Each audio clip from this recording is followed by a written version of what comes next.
Some of the strangest places on Earth were built thousands of years ago, and many of them are still hiding secrets we don't fully understand. Forgotten cities hidden in forests, stone monuments built thousands of years ago, ancient tombs, fortresses, temples, and strange discoveries that still leave archaeologists with unanswered questions. From lost settlements to remarkable structures built with incredible skill, each place reveals another piece of our forgotten history. Tonight, we're traveling across the world to explore ancient places that continue to fascinate us, and the mysteries they still hold. Make sure to subscribe and leave a like to support the channel. And before we begin, let us know where you're watching from and what time it is where you are. Now, let's begin our journey. The Roman dodecahedron of Norton Disney. The object was found in Norton Disney, a village in Lincolnshire, during an archaeological investigation in 2023. It was made from copper alloy and dates to around the 3rd or 4th century AD. The object is hollow, roughly 8 centimeters tall, and weighs about 245 grams. Most importantly, it survived almost completely intact. Roman dodecahedrons are extremely unusual. They are hollow objects with 12 flat faces.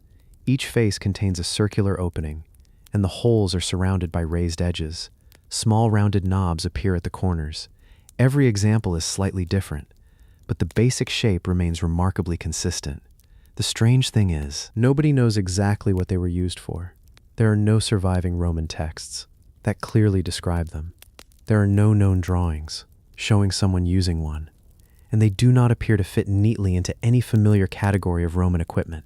This has made the dodecahedron a genuine archaeological mystery. The Norton Disney example is especially valuable because many Roman dodecahedrons have survived only as fragments. Some were damaged, others are incomplete, and some are badly corroded.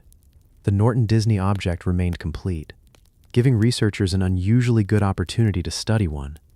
It is also one of only a small number discovered in Britain. Around 33 Roman dodecahedrons had been found in Britain when the Norton Disney example was reported, and this was the first known discovery from the Midlands. Its location therefore added another important piece to the distribution of these mysterious objects. The object was not found completely alone. It came from the top of a hill, inside what appears to have been a large former pit. The archaeological team believed that the object had been deliberately placed there. That detail makes the discovery even more interesting. It may not have simply been lost. Someone may have intentionally buried it. Why? That is where the mystery begins. One possibility is that the dodecahedron had a practical function, perhaps as a measuring instrument, a tool, or some type of device. But researchers have struggled to demonstrate a convincing practical use. The irregular sizes of the openings make some proposed explanations difficult to support. Another possibility is that it had a religious or ritual purpose. This interpretation has gained attention because of the way some dodecahedrons were deposited. They are often found without obvious signs of ordinary use. Some appear to have been placed deliberately, rather than discarded as broken equipment. The Norton Disney example may belong to this pattern. There have also been suggestions that dodecahedrons were connected with astronomy, calendar systems, or fortune-telling. The different openings could theoretically have been used to observe light, measure objects, or perform calculations. But there is no clear ancient evidence proving these ideas. Some theories have suggested that they were used for knitting or textile work. Others have proposed candle holders, glove-making tools, or military instruments. The problem is that none of these explanations has been demonstrated convincingly. The object simply refuses to fit into one obvious category. That is what makes the Norton Disney discovery valuable. Instead of solving the mystery, it gives archaeologists more evidence to work with.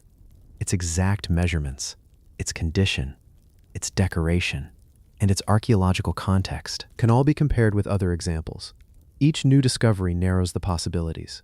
The wider Norton Disney area also has a strong Roman history. Archaeological evidence shows Roman settlement in the area, including a substantial fortified villa complex. That settlement was occupied during the Roman period, and the wider landscape contains Roman pottery, coins, buildings, and other remains.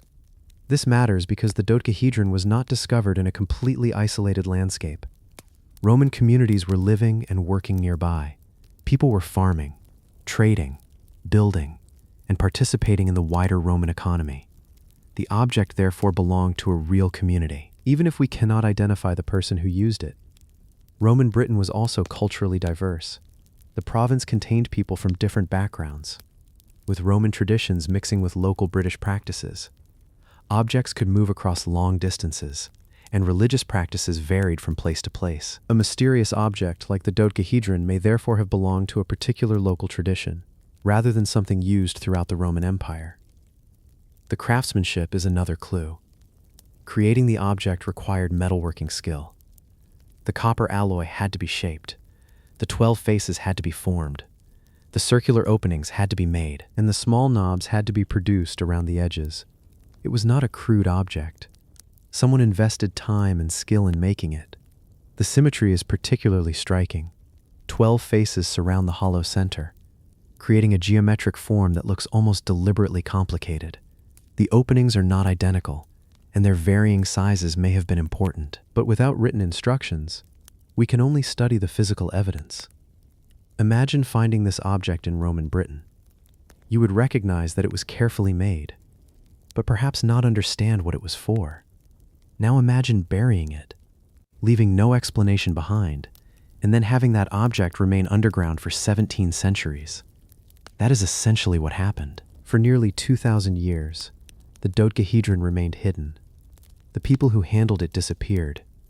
The community that created it changed, and eventually, even the memory of the object was lost. Only the bronze survived.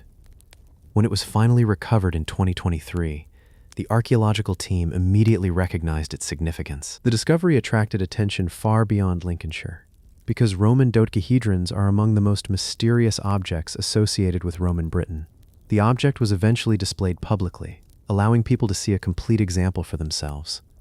But perhaps the most interesting part of the story is that the mystery has not been solved. Archaeologists can tell us when it was probably made, what material it contains, where it was found, and how it compares with other examples. But they cannot confidently tell us what the Roman owner called it, or what they actually did with it. The Norton Disney dodecahedron therefore gives us something rare, a real archaeological mystery without needing an extraordinary explanation. It does not require lost civilizations or impossible technology. It only requires one simple fact: an ancient object survived, while its meaning disappeared. The jade mask of Chochkitam. Deep in the jungles of northern Guatemala, an ancient Maya tomb was hidden beneath the ruins of Chochkitam. Inside, archaeologists discovered the remains of an important individual, along with a beautifully carved jade mask placed over the face. The discovery offered a rare glimpse into the beliefs, power, and burial traditions of the ancient Maya. Chochkitam lies in the Patan region of Guatemala, an area covered today by dense tropical forest.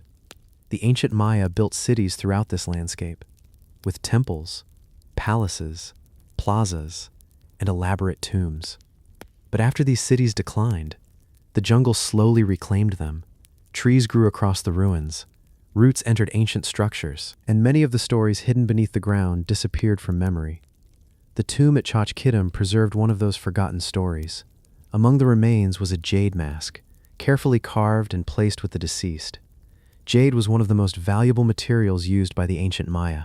It was difficult to obtain, difficult to work, and strongly associated with life, water, fertility, and renewal.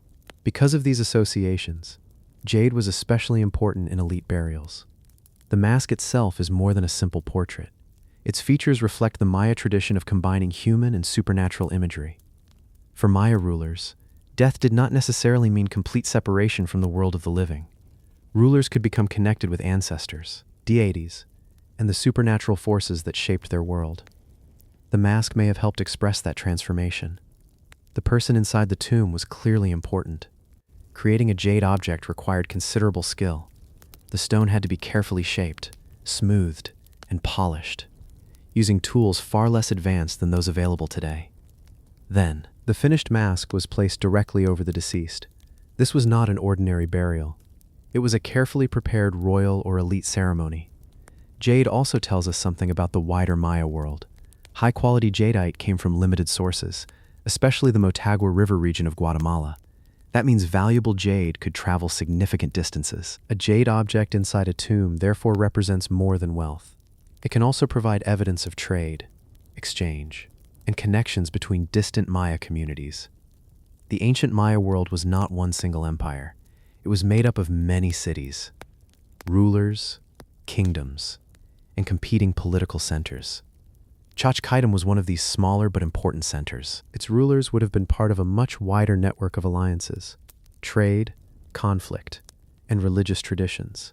The tomb also raises an important question. Who exactly was buried there? The individual appears to have held considerable status, but identifying a specific ruler can be difficult when inscriptions are incomplete or absent. The mask gives us clues, but it does not tell us the person's entire story. That uncertainty makes the discovery even more interesting. We can study the jade, examine the burial, compare the artistic style, and investigate the surrounding settlement. But the person who wore the mask cannot tell us what it meant. The original beliefs behind the burial have to be reconstructed from fragments. The jungle itself helped preserve the mystery. For centuries, the ruins remained hidden beneath vegetation. The tomb was sealed. The mask remained in darkness, and the civilization that created it became increasingly distant. Generation after generation passed without anyone knowing what was beneath the ground. Then archaeology reopened the tomb. The discovery connected the modern world with a moment that had been frozen for centuries. A person had once been prepared for death, placed inside the tomb, and given an object of extraordinary value. The ceremony ended. The tomb was closed, and the mask remained behind. The discovery also helps researchers understand Maya beliefs about death. Elite burials were often designed as more than places to store the dead. They could represent a transition, a journey, or a transformation. Objects placed around the body could reinforce the person's identity and status. The jade mask may have played an important role in that process. The green color of jade was especially meaningful. Green was associated with vegetation, new growth, and precious water. In a tropical environment, where rainfall and agriculture were essential, these associations would have carried enormous significance. A ruler covered with jade could therefore be connected symbolically with life and renewal. Yet there are still details we cannot explain. Why was this particular mask chosen? Which figure does its imagery represent? What ceremonies took place around the tomb? And what did the people watching the burial believe would happen next? The archaeological evidence gives us possibilities, but not certainty. That is the nature of Chochkitam. The site provides remarkable physical evidence, but only fragments of its story. The jade survived, the tomb survived, and parts of the ancient city survived. The voices of the people who created them did not. Today, the ruins of Chochkitam remain surrounded by the Guatemalan jungle. The forest is quiet, but beneath it are traces of a society that once built monuments, traded valuable materials, worshipped powerful gods, and carefully buried its rulers. The jade mask is one small piece of that much larger world. The jade mask of Chochkitam reminds us that some archaeological discoveries are important not because they answer every question, but because they give us new questions to ask. A carefully carved face, placed over an ancient ruler, survived beneath the jungle for centuries. We can still see the craftsmanship, the jade, and the beliefs written into its design. But the identity of the person and the full meaning of the mask remain partly hidden. The jungle kept the tomb silent for generations, and even after its discovery, part of its story remains exactly where it has always been, in the distant past. The Roman shipwreck of Mazzara del Vallo. Beneath the waters off western Sicily, a remarkable discovery has brought an ancient trading voyage back to life. About 3 miles from the coast of Mazzara del Vallo, divers found the remains of a Roman-era ship lying nearly 46 meters below the surface. Around it, hundreds of ancient amphorae remained scattered across the seabed. The ship had been underwater for more than 2,000 years, and its cargo was still there. The vessel is estimated to have been around 21 meters long and roughly 6 meters wide. At first, the object on the seabed was difficult to recognize. It could have appeared to be little more than a large rock. But closer investigation revealed something very different. A field of ancient ceramic containers surrounded the wreck. The amphorae are especially important. These tall vessels were widely used throughout the ancient Mediterranean, transporting goods across long distances by ship. Many of the examples from this wreck appear to be Dressel 1A amphorae, a type commonly associated with the transport of wine during the 2nd and 1st centuries BC. Other amphora forms have also been reported, suggesting that the cargo may have come from different production areas. The exact contents of every vessel are not yet confirmed, but their shape and type provide important clues about ancient commerce. These were not decorative objects. They were shipping containers, designed to carry valuable products across the Mediterranean. A single ship could therefore connect producers, merchants, ports, and customers separated by hundreds of kilometers. The wreck also contained 2 large lead anchor stocks, adding another piece to the story. The anchors help confirm the maritime nature of the site, while the cargo provides clues about the ship's purpose. This was a working merchant vessel, carrying goods through one of the busiest maritime regions of the ancient world.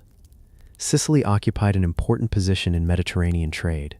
Ships traveling between Italy, North Africa, and other parts of the Mediterranean could pass around its shores. The waters around western Sicily contain numerous archaeological remains from ancient shipping.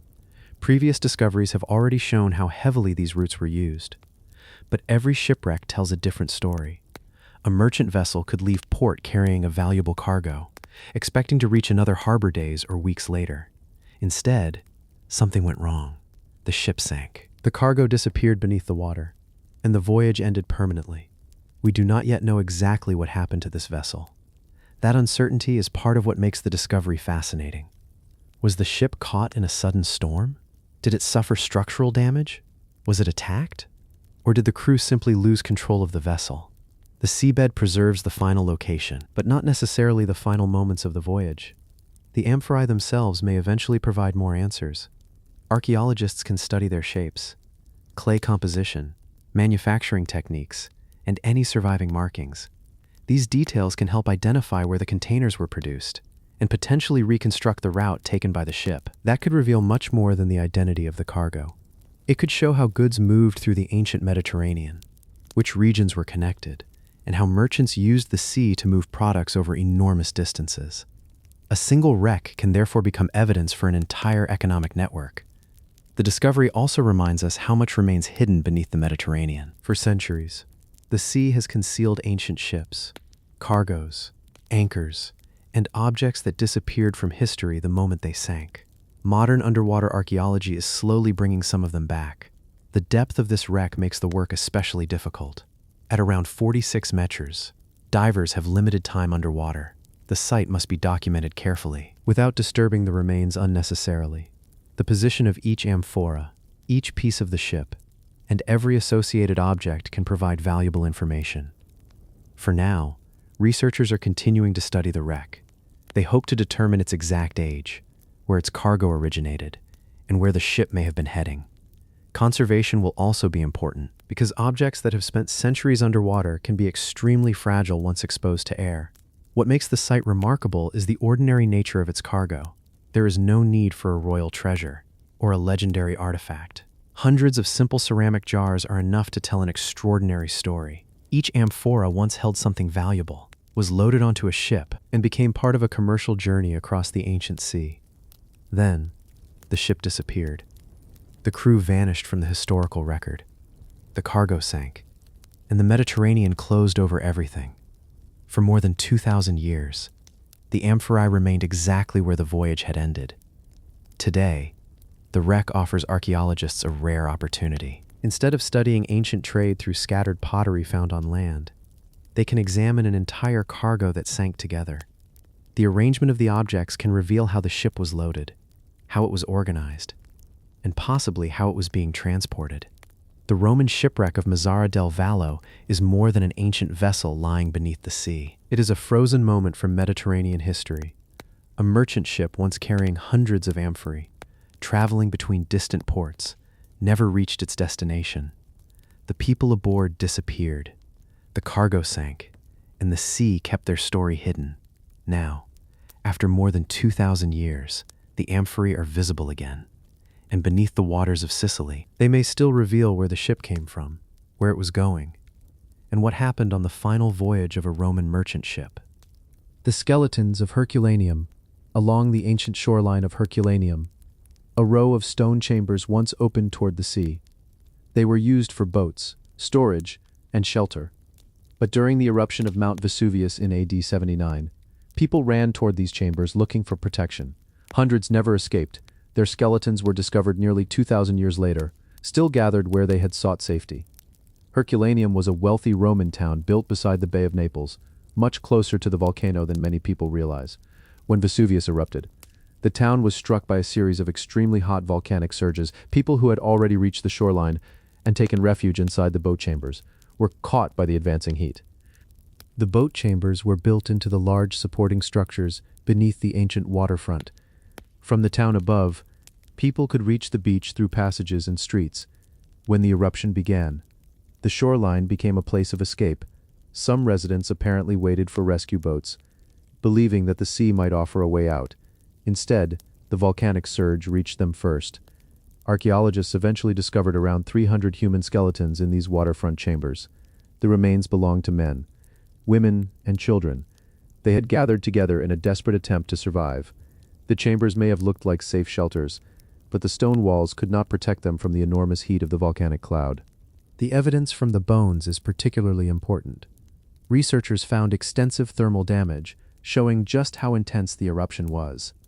Some remains were exposed to temperatures capable of severely damaging bone, while the effects varied depending on how much soft tissue protected different parts of the body.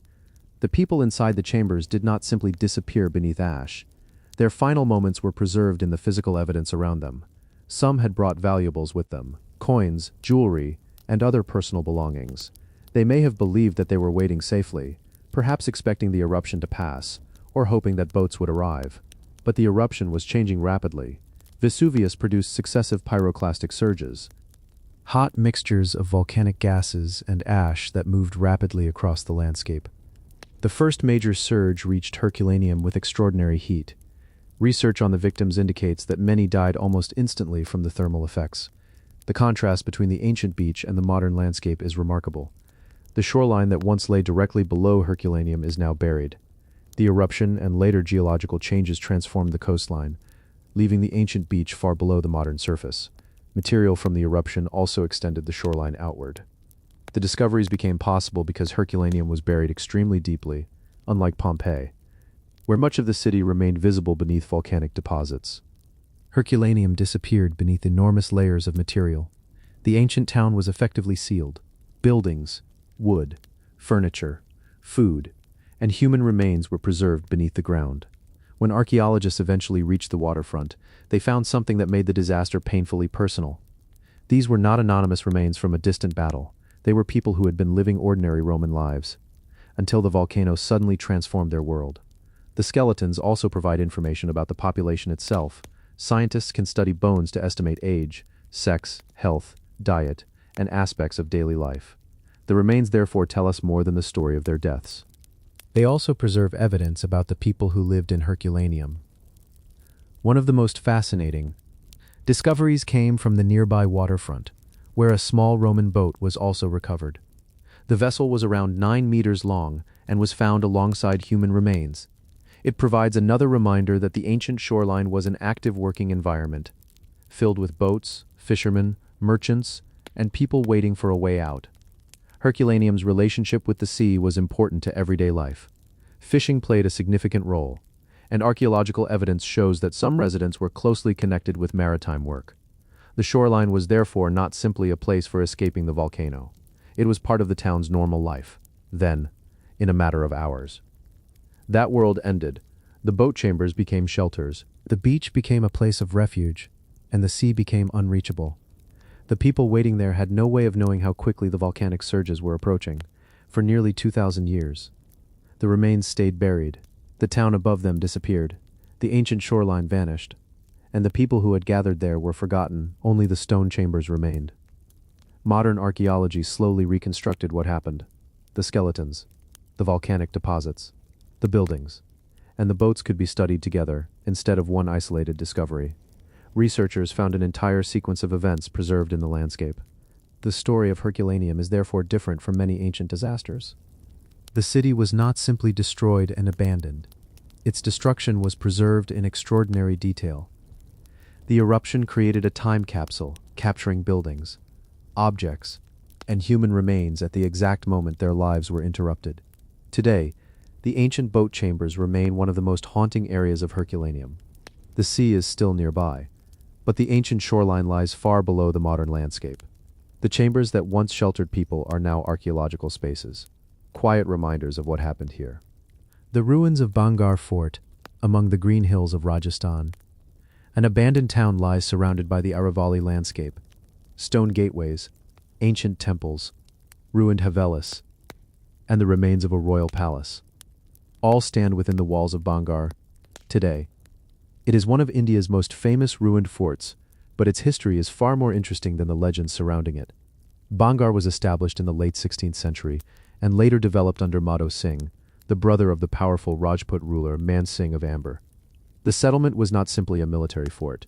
It was a complete town, with temples, markets, houses, palaces, and defensive walls. The Archaeological Survey of India records remains of fort walls, bazaars, havelis, temples, and the royal palace at the site. The town was protected by several layers of fortification. Massive gateways controlled movement into the settlement, while walls followed the surrounding landscape. Inside, the remains of the old marketplace still line the route toward the palace. What survives today gives an idea of how active Bangar once was. Several temples remain among the most impressive structures. The Gopinath Temple, Someshvara Temple, Keshava Rai Temple, Mangladevi Temple, and Ganesh Temple all preserve elements of the architecture that once defined the town. Their carved stone surfaces show the skill of the craftsmen who worked here. The royal palace stood deeper inside the settlement. Historical records describe it as having 7 stories, although only 4 remain today. From the palace, the rulers could oversee the surrounding town and landscape. The ruined structure is now surrounded by vegetation, but its remaining walls still reveal the scale of the original complex. Bangar eventually began to decline by around 1720. The population had diminished significantly, and the settlement gradually lost its importance. The reasons for this decline are not completely established, rather than one dramatic event. The town may have slowly lost its political and economic importance. This is where the famous legends begin. For generations, stories have connected Bangar with curses, magic, and supernatural events. One popular legend tells of a holy man who supposedly gave permission for the town to be built, on the condition that its buildings would never rise high enough to cast a shadow over his place of meditation. Another legend involves a sorcerer and a royal woman. These stories have become deeply connected with Bangar's modern reputation. But archaeology tells a quieter story. There is no archaeological evidence proving that a supernatural curse destroyed the town. The ruins show a settlement that developed, prospered, and eventually declined. The abandoned buildings were then gradually taken over by nature. That contrast is what makes Bangar fascinating. The legends make the ruins mysterious, but the physical remains reveal a much more complicated history. This was once a functioning community, not simply a haunted fortress. People lived here, worshipped here, traded here, and built their homes around the royal center. The landscape also helped shape the settlement. Bangar sits among the Aravalli Hills, with rocky slopes and vegetation surrounding the ruins. The natural setting provided both protection and isolation. Today, the same landscape gives the abandoned town its dramatic appearance. Walking through the old gates, the remains of the marketplace appear first. Beyond them, the temples rise among the ruins. Further inside, the palace complex stands against the hills. The layout shows that Bangar was carefully organized, with different spaces serving religious, commercial, residential, and royal purposes. The temples are especially valuable because many retain substantial architectural details. The Gopinath Temple, for example, stands on a raised platform with carved stone decoration, even after centuries of abandonment. Much of its structure remains recognizable.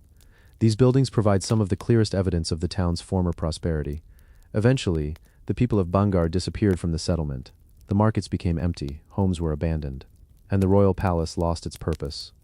Without maintenance, roofs collapsed, walls weakened, and vegetation spread across the ruins. The town slowly became the archaeological site we see today. Yet Bangar was never completely forgotten. The stories surrounding the ruins kept the site alive in popular memory. Over time, the legends became almost inseparable from the architecture. Visitors began coming not only to see the history, but also to experience the atmosphere created by the abandoned town.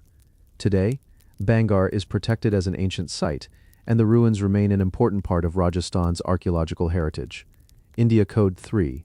The site is also famous for its reputation as a haunted place, but beneath that reputation is something much more tangible: stone temples, defensive walls, old marketplaces, and the remains of a once prosperous settlement.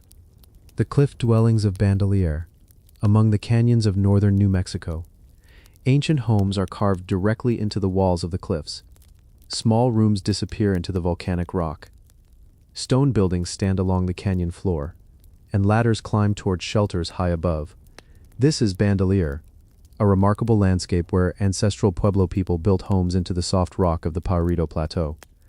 The people who lived here occupied the area for more than 4 centuries, from roughly the 100s until the middle of the 1500s. They built villages, farmed the surrounding land, and shaped the natural landscape into a place where thousands of people could live over generations. The cliffs themselves were made from volcanic tuff, a relatively soft rock created from ancient volcanic ash. That softness gave the builders an unusual opportunity. They could carve directly into the canyon walls. These carved rooms are known as cavités. Instead of constructing an entire building from separate stones, people could enlarge natural openings in the cliff, cutting into the soft tuff with hand tools. The finished spaces became rooms, shelters, and parts of larger residential complexes. Some of the cliff faces still contain hundreds of these openings, giving the impression that an entire village was built into the canyon. But Bandelier was not simply a collection of caves. Along the canyon floor, the people also constructed large masonry buildings. One of the most important was Tiuonyi, a circular pueblo containing 24-5 ground-level rooms. Other structures rose 2 or even 3 stories high, creating dense communities along the canyon walls. The combination of cliff rooms and ground-level houses is especially interesting. The 2 types of dwellings may have been used at the same time. The canyon floor was closer to water and agricultural areas, while the south-facing cliff rooms received more sunlight during winter. The natural landscape therefore influenced how people used their homes throughout the year. Life here depended heavily on agriculture. The ancestral Pueblo people cultivated corn, beans, and squash, while also hunting animals and gathering wild plants. They developed methods for farming in a difficult environment, including terraces, check dams, and the use of pumice to help retain moisture in the soil. The canyon was not isolated either. Foot trails connected villages across the Pajarito Plateau, allowing people to travel between communities, trade goods, attend ceremonies, and reach hunting and farming areas. Bandelier was part of a much larger network of Pueblo communities. Inside the cliff rooms, there are still traces of everyday life. Some ceilings are blackened from soot. Researchers believe much of this soot may have been intentional, helping strengthen the crumbly volcanic rock and reduce material falling from the ceiling. These details make the caves feel surprisingly close to the people who once occupied them. The architecture also included kivas, subterranean structures associated with religious ceremonies. The Great Kiva at Bandelier is one of the important remains preserved in the canyon, together with the homes, storage rooms, and agricultural areas. It shows that these settlements were carefully organized communities, but eventually, the people who lived at Bandelier moved away. By the middle of the 1500s, communities had relocated from the Pajarito Plateau toward pueblos along the Rio Grande. Several factors may have contributed, including population pressure, depletion of resources, changing environmental conditions, and severe drought. Their departure did not mean that their culture disappeared. Present-day Pueblo communities maintain ancestral connections to Bandelier. The people of Chochkitam and San Ildefonso in particular identify strong ties to these places, and oral traditions continue to connect modern communities with the landscape. After the settlements were abandoned, the canyon slowly became quieter. The rooms remained carved into the cliffs, the stone walls weathered, and vegetation spread through the old villages. But unlike many ancient settlements, Bandelier never completely disappeared. Its cliff dwellings remained visible across the canyon walls. Today, visitors can climb ladders into some of the ancient cavats, standing inside rooms that were carved hundreds of years ago. From there, the canyon opens below, with the old Pueblo ruins spread across the valley floor. The same cliffs that protected the community now preserve its history. The cliff dwellings of Bandelier show how closely ancient communities could adapt to their environment. The people did not simply build on the land. They carved into it. They used volcanic rock for their homes, farmed the difficult landscape, built large villages, and connected their communities with trails across the plateau. Eventually, they moved on. But they left their homes behind, and today, high above the canyon floor, the small rooms carved into the volcanic cliffs still preserve traces of the people who once lived there. A community that turned the walls of a canyon into a home. The stone circle of Drombeg, on a rocky terrace in Western Ireland. 17 ancient stones stand in an almost perfect circle. Beyond them, the land falls toward the Atlantic coast. The stones look simple, but more than 3,000 years ago, people gathered here for reasons we can only partly understand. This is Drombeg Stone Circle, one of Ireland's best-known Bronze Age monuments. Drombeg is located in County Cork, near the village of Glandore. The circle is relatively small, only about 9 meters across, but its arrangement is remarkably deliberate. 17 stones form the ring, with 2 taller stones marking the entrance. At the opposite side, a large stone lies horizontally. This is known as the recumbent or axial stone. That unusual arrangement is one of the features that makes Drombeg interesting. The 2 entrance stones stand toward the northeast, while the large recumbent stone lies toward the southwest. The stones are not simply scattered around the landscape. They were positioned according to a clear design, and that design appears to have had a connection with the sky. Drombeg is aligned toward the setting sun at the winter solstice. From the circle, the sunset can be viewed through a notch in the distant hills. The alignment is good, although not perfectly precise. Still, the positioning suggests that seasonal changes in the sun may have been important to the people who built the monument. The winter solstice was a significant turning point in the yearly cycle. After the shortest days of winter, daylight would gradually begin increasing again. We cannot know exactly what this meant to the people at Drombeg, but monuments connected with seasonal movements of the sun may have helped mark important moments in the agricultural year, or may have been connected with ceremonies and beliefs. The stones themselves also contain clues. The large recumbent stone has 2 cup marks carved into its surface. One of these is surrounded by a ring. There is also a shape that has been interpreted as either a stone axe or perhaps a human foot. These carvings were created long before written records could explain their meaning, so today, they remain open to interpretation. Excavations at Drombeg in the 1950s revealed something even more important. Near the center of the circle, archaeologists discovered a burial containing cremated human remains. The bones had been placed inside a deliberately broken pottery vessel, which had been wrapped in thick cloth.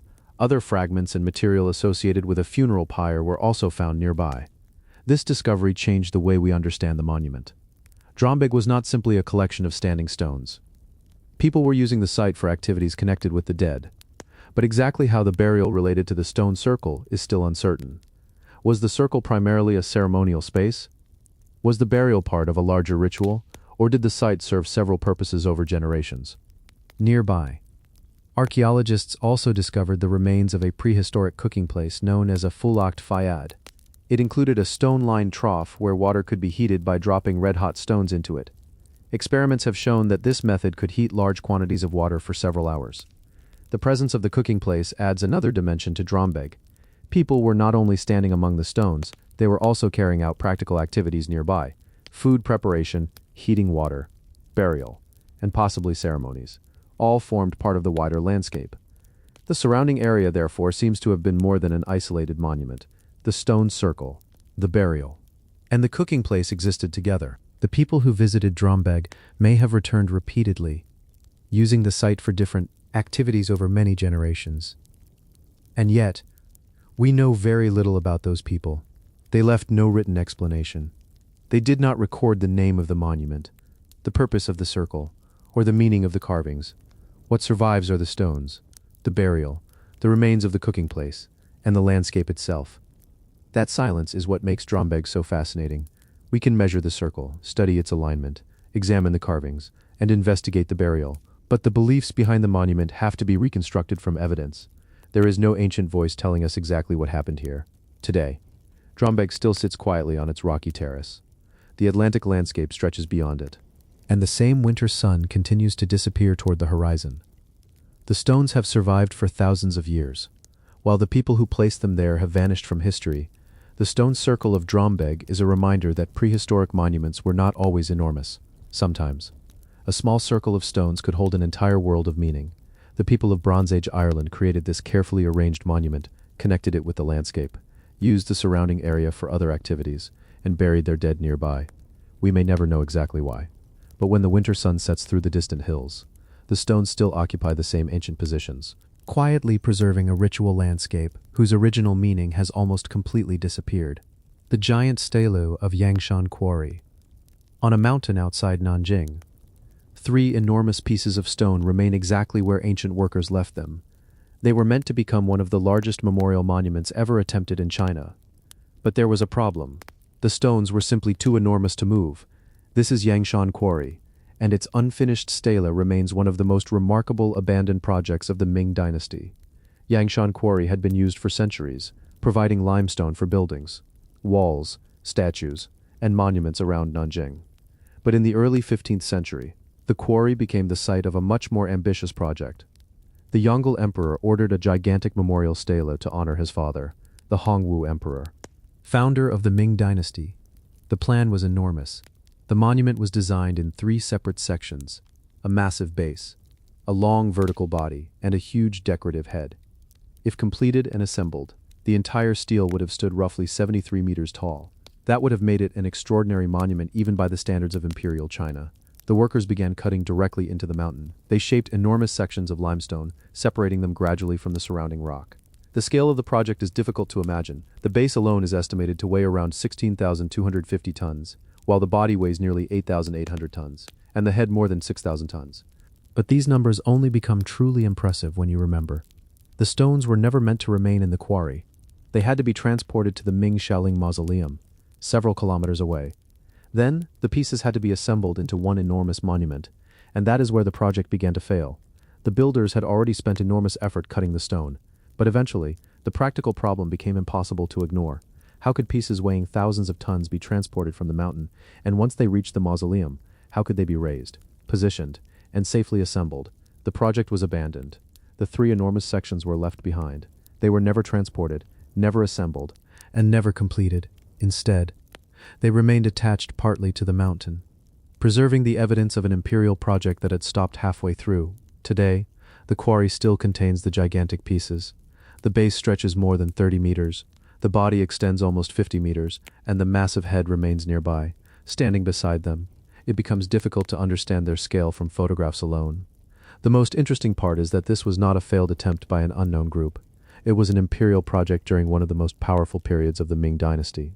The same era produced enormous construction projects across China, and the Yongle Emperor was responsible for some of the most ambitious works of his reign. Yangshan shows what happened when imperial ambition pushed stone engineering beyond practical limits. Eventually, a much smaller stele was created instead and installed at the Ming Shaoling Mausoleum. The enormous monument planned at Yangshan never reached its destination. The mountain therefore became the final resting place of the unfinished project. There is something strangely fascinating about unfinished monuments. A completed monument tells us what its builders achieved. An abandoned one can tell us what they attempted, and where their plans finally reached their limits. Yangshan preserves that moment. The cuts in the stone, the enormous unfinished pieces, and the empty space where the completed monument was supposed to go. The quarry also gives us a rare glimpse into the practical side of imperial construction. Great monuments are often remembered for their finished appearance, but someone had to extract the stone, shape it, transport it, and raise it. At Yangshan, the entire process stopped before the final stages. The mountain became a record of the challenge itself. Today, the giant stones remain surrounded by the landscape of Nanjing. Trees grow around the quarry, paths cross the site, and the unfinished pieces sit quietly where workers abandoned them more than 6 centuries ago. There is no finished monument towering over the mausoleum, only the pieces that were meant to become one. The giant stele of Yangshan Quarry is a reminder that even an emperor's ambitions had limits. The workers had the skill to carve enormous pieces of stone. But moving them was another matter. The monument was planned, the mountain was cut, and thousands of tons of limestone were shaped. Then the project stopped. The stones never moved, and today, the unfinished stele remains on the mountainside, a gigantic monument to something that was never completed, and perhaps one of the clearest examples of what happens when human ambition becomes simply too heavy to carry. The giants' temples of Gantija, on the island of Gozo, 2 enormous stone temples rise from a quiet plateau. Their walls are built from massive limestone blocks, some of them weighing several tons, and they were constructed more than 5,000 years ago, long before the pyramids of Egypt, and centuries before Stonehenge reached its later form. These are the Gandhija temples, one of the oldest monumental stone complexes in the Mediterranean.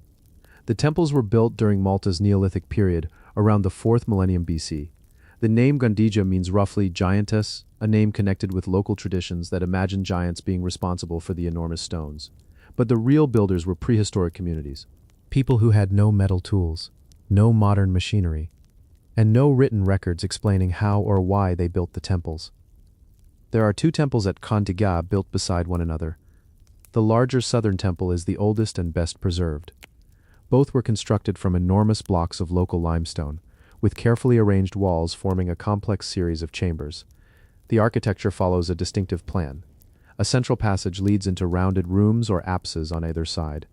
The scale is what immediately stands out. The outer walls were originally much higher than what survives today, and the massive blocks create a sense of weight that is difficult to appreciate from photographs. The builders were working with stone on a monumental scale, moving, positioning, and fitting blocks together without modern lifting equipment. But Gandija was not simply a giant wall. The interior was carefully designed. Several chambers branch from the central passages, creating spaces that could have been used for ceremonies or other communal activities. The exact purpose of every room remains uncertain, but the monument was clearly designed for more than ordinary domestic life. Archaeologists have discovered evidence that these temples belong to a wider religious tradition across Malta and Gozo. Other prehistoric temples were constructed across the islands, each with its own variations, but sharing important architectural ideas together. They reveal a prehistoric culture capable of organizing enormous building projects. The people who built these monuments lived in farming communities. They cultivated crops, kept animals, and depended heavily on the resources available on the islands. Yet they invested enormous amounts of time and labor into structures that were not ordinary homes. That suggests these places had a special role within their society. What happened inside the temples is much harder to determine. There are no surviving written records, no inscriptions explaining the ceremonies, and no direct description of what the builders believed. Archaeologists have found objects and figurines associated with the temple tradition, but their exact meaning remains uncertain. The architecture itself may provide some clues. The entrances open toward forecourts, leading visitors into increasingly enclosed spaces. Moving through the temple would have created a deliberate sequence, from the open landscape, into the massive stone structure, and finally into its inner chambers. The experience may have been part of the ritual itself. The builders also understood how to work with different types of limestone. The softer Globigerina limestone could be shaped more easily, while harder coralline limestone was useful for massive structural elements. This combination helped create the enormous walls that still survive today. The temples are also remarkable because they were built without the technologies we normally associate with monumental architecture. There were no iron tools, no wheeled vehicles, and no cranes, yet enormous. Stones were quarried, transported, and assembled into carefully planned structures. The engineering required organization, knowledge, and a large amount of collective labor. Eventually, the temple culture of Malta came to an end. The reasons remain uncertain. The monuments were no longer maintained in the same way, and the communities that created them changed. Centuries passed, and Gandija became part of the landscape. The temples survived, even as the society around them disappeared. Their walls slowly weathered, some stones collapsed, and vegetation grew around the ruins, but much of the original plan remained visible. Today, the two temples still stand on the Zagra Plateau. The surrounding landscape is peaceful, but the scale of the ruins makes it difficult to forget what happened here. More than 5,000 years ago, people came to this place, cut enormous blocks from the surrounding stone, and built something intended to last. The temples of Gandija are a reminder that monumental architecture did not begin with Egypt or Greece, long before the Great Pyramids. Communities on a small Mediterranean island were already building enormous stone structures. They had no written language to explain their beliefs, yet their architecture survived. The people who raised these walls are gone, their ceremonies are forgotten, and the exact meaning of the temples remains uncertain, but the stones still stand on Gozo, quietly preserving the work of a prehistoric society that turned massive blocks of limestone into one of the oldest monumental landscapes in Europe. The lost city of Tayuna, deep in the mountains of northern Colombia, an ancient city is hidden among dense tropical forests. Stone terraces climb the mountainside. Narrow paths connect one level to another, and hundreds of years ago, people built homes and ceremonial spaces high above the surrounding valleys. This is Tayuna, better known today as Ciudad Perdida, or the Lost City. Tayuna lies in the Sierra Nevada de Santa Marta, a remarkable mountain range rising from the Caribbean coast. The archaeological site sits between roughly 900 and 1,300 meters above sea level, surrounded by steep mountains, dense vegetation, and rivers flowing through the valleys below. The location feels incredibly remote. But the ruins reveal that this was once an important center of human activity. The city was built by the ancient Tairona people, with evidence suggesting that the settlement developed around the middle of the first millennium AD. Stone paths connected different areas, while circular terraces provided foundations for houses and other structures. The builders transformed the steep mountain landscape into a carefully organized settlement. The terraces are one of the most impressive features, instead of trying to flatten the entire mountainside. The builders worked with the natural slopes. They constructed stone retaining walls, then created level platforms above them. These terraces could support houses, gathering spaces, and other buildings. Some of the stone paths are remarkably well preserved. They wind through the forest, cross streams, and climb between different levels of the settlement. The paths were not simply trails. They connected the different parts of the community, creating a network across the mountains. Water was also central to life here. The Sierra Nevada receives heavy rainfall, and streams run through the surrounding landscape. The ancient inhabitants constructed channels and drainage systems, helping control water as it moved through the settlement. This was especially important on steep mountain slopes. The city was not built in isolation. Other settlements existed throughout the surrounding mountains, connected through paths and cultural traditions. Taiyuna appears to have been part of a much larger network of communities. The remains therefore represent more than one abandoned village. They reveal a complex society adapting to an extraordinary landscape. The exact purpose of every structure is not known. Some terraces supported residential buildings, while others appear to have had ceremonial or communal importance. The arrangement suggests that different areas of the city served different functions, but without written records. Many details of daily life remain uncertain. Then, at some point, the ancient settlement was abandoned.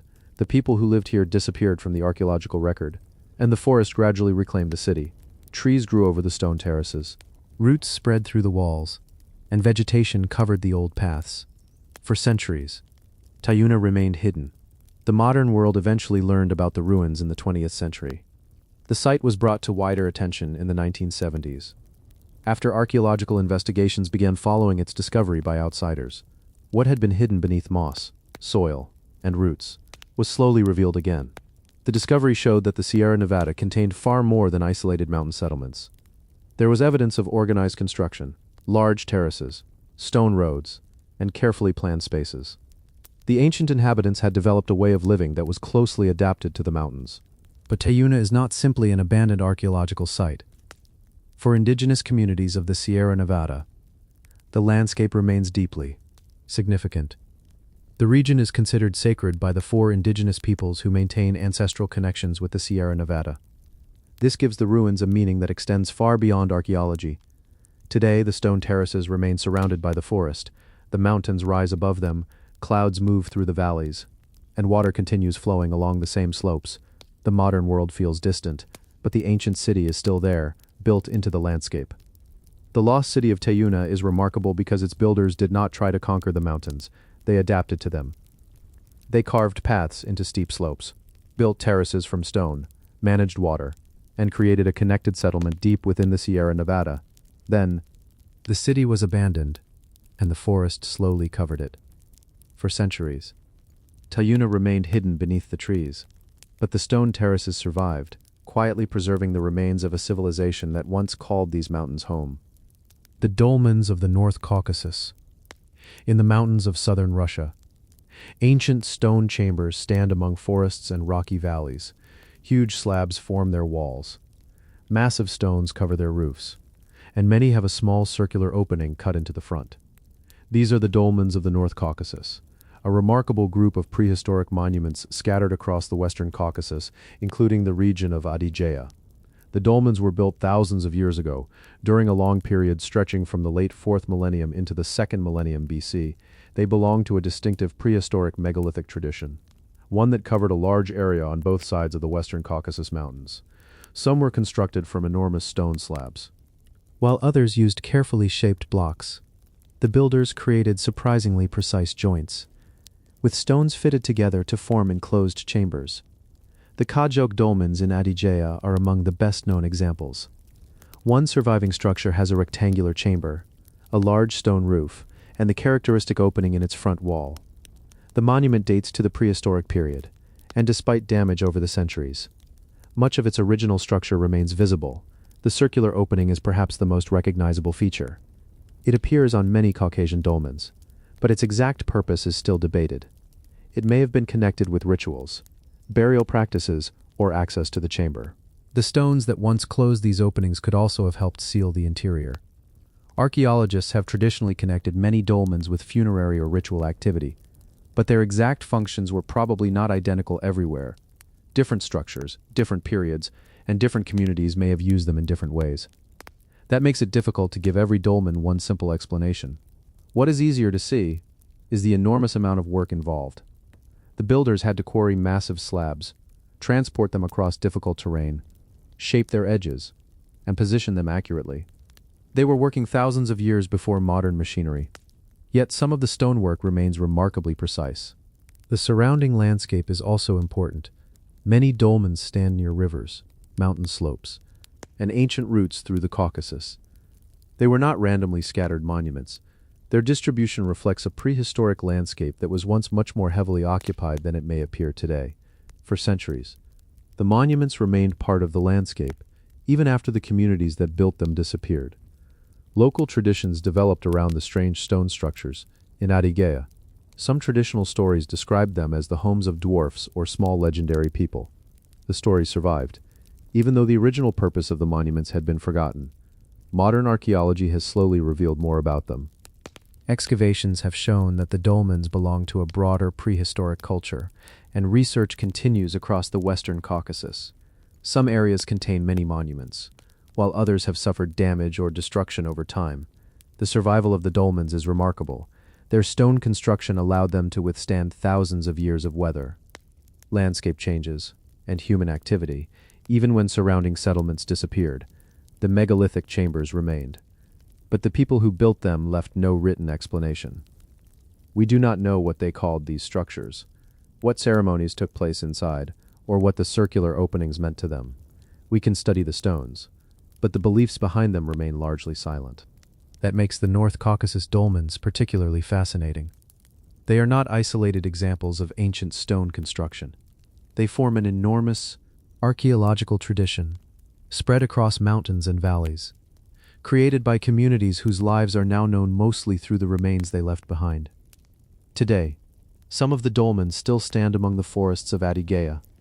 The mountains surround them, trees grow around the ancient stones, and the small openings still look into dark chambers. The people who built these monuments disappeared thousands of years ago, but their stonework remains. The dolmens of the North Caucasus are a reminder that prehistoric monumental architecture was not limited to the famous sites of Western Europe in the Caucasus. Ancient communities were also moving enormous stones, creating carefully fitted chambers, and building monuments whose purpose is still debated. The stones survived, but the explanations did not. And standing among the forests of Adygea today, it is easy to wonder what the builders themselves would have said if they could finally explain why they built these mysterious stone chambers. The Persian yakhchal ice houses, across the dry landscapes of Iran.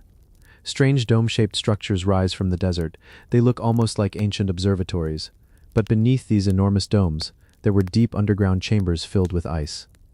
These were yakhchals, traditional Persian ice houses designed to preserve ice through the hottest months of the year. The idea seems almost impossible at first.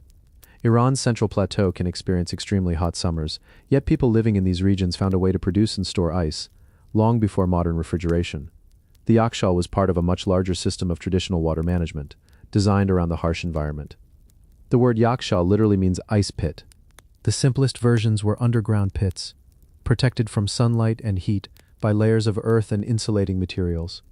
Over time, some developed into enormous domed buildings, with deep chambers beneath the surface. The dome helped shield the interior, while the underground storage space remained naturally cool. But the most remarkable part was how the ice was actually produced. During the cold winter nights, water was directed into shallow open-air basins near the yakhchal. The water was spread into thin layers, sometimes only a few centimeters deep. Under the cold desert night, the surface could freeze. The following day, another layer of water was added. The process was repeated night after night until a thick layer of ice had formed. The frozen blocks could then be broken apart, collected, and carried into the underground chamber. The ice was stored away from direct sunlight. The enormous dome, the thick mud brick walls, and the depth of the storage pit all helped slow the melting process. Water was essential to the entire system. Many yakhchals depended on underground irrigation channels known as quanats, which carried groundwater across the dry landscape. These channels could bring water from distant sources, allowing communities to create ice even in places where natural surface water was limited. The builders were taking advantage of the environment rather than fighting against it. Cold winter nights provided freezing temperatures. Dry air encouraged evaporation. Underground chambers reduced exposure to heat, and massive walls created shade. The entire system worked together, using almost no technology that we would recognize as modern refrigeration. The ice was not primarily stored to keep food refrigerated. Instead, it was collected for local distribution during the summer. People could obtain ice during the hottest part of the year, when natural ice would otherwise have been impossible to find. This made the yakhchal an important part of traditional life in many Iranian communities. Some yakhchals were enormous. In central Yazd province, several surviving domes reach around 18 meters high, with diameters of more than 20 meters. Standing beside one, it becomes clear that these were not simple underground pits. They were carefully designed architectural structures. The construction itself was surprisingly practical. Builders used mud bricks, mortar, and plaster made from locally available materials. The earth removed while digging the storage chamber could even be used to produce some of the construction materials. The building was therefore largely created from the landscape around it.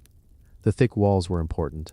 They reduced the amount of heat entering the structure, while the large dome helped create a shaded interior.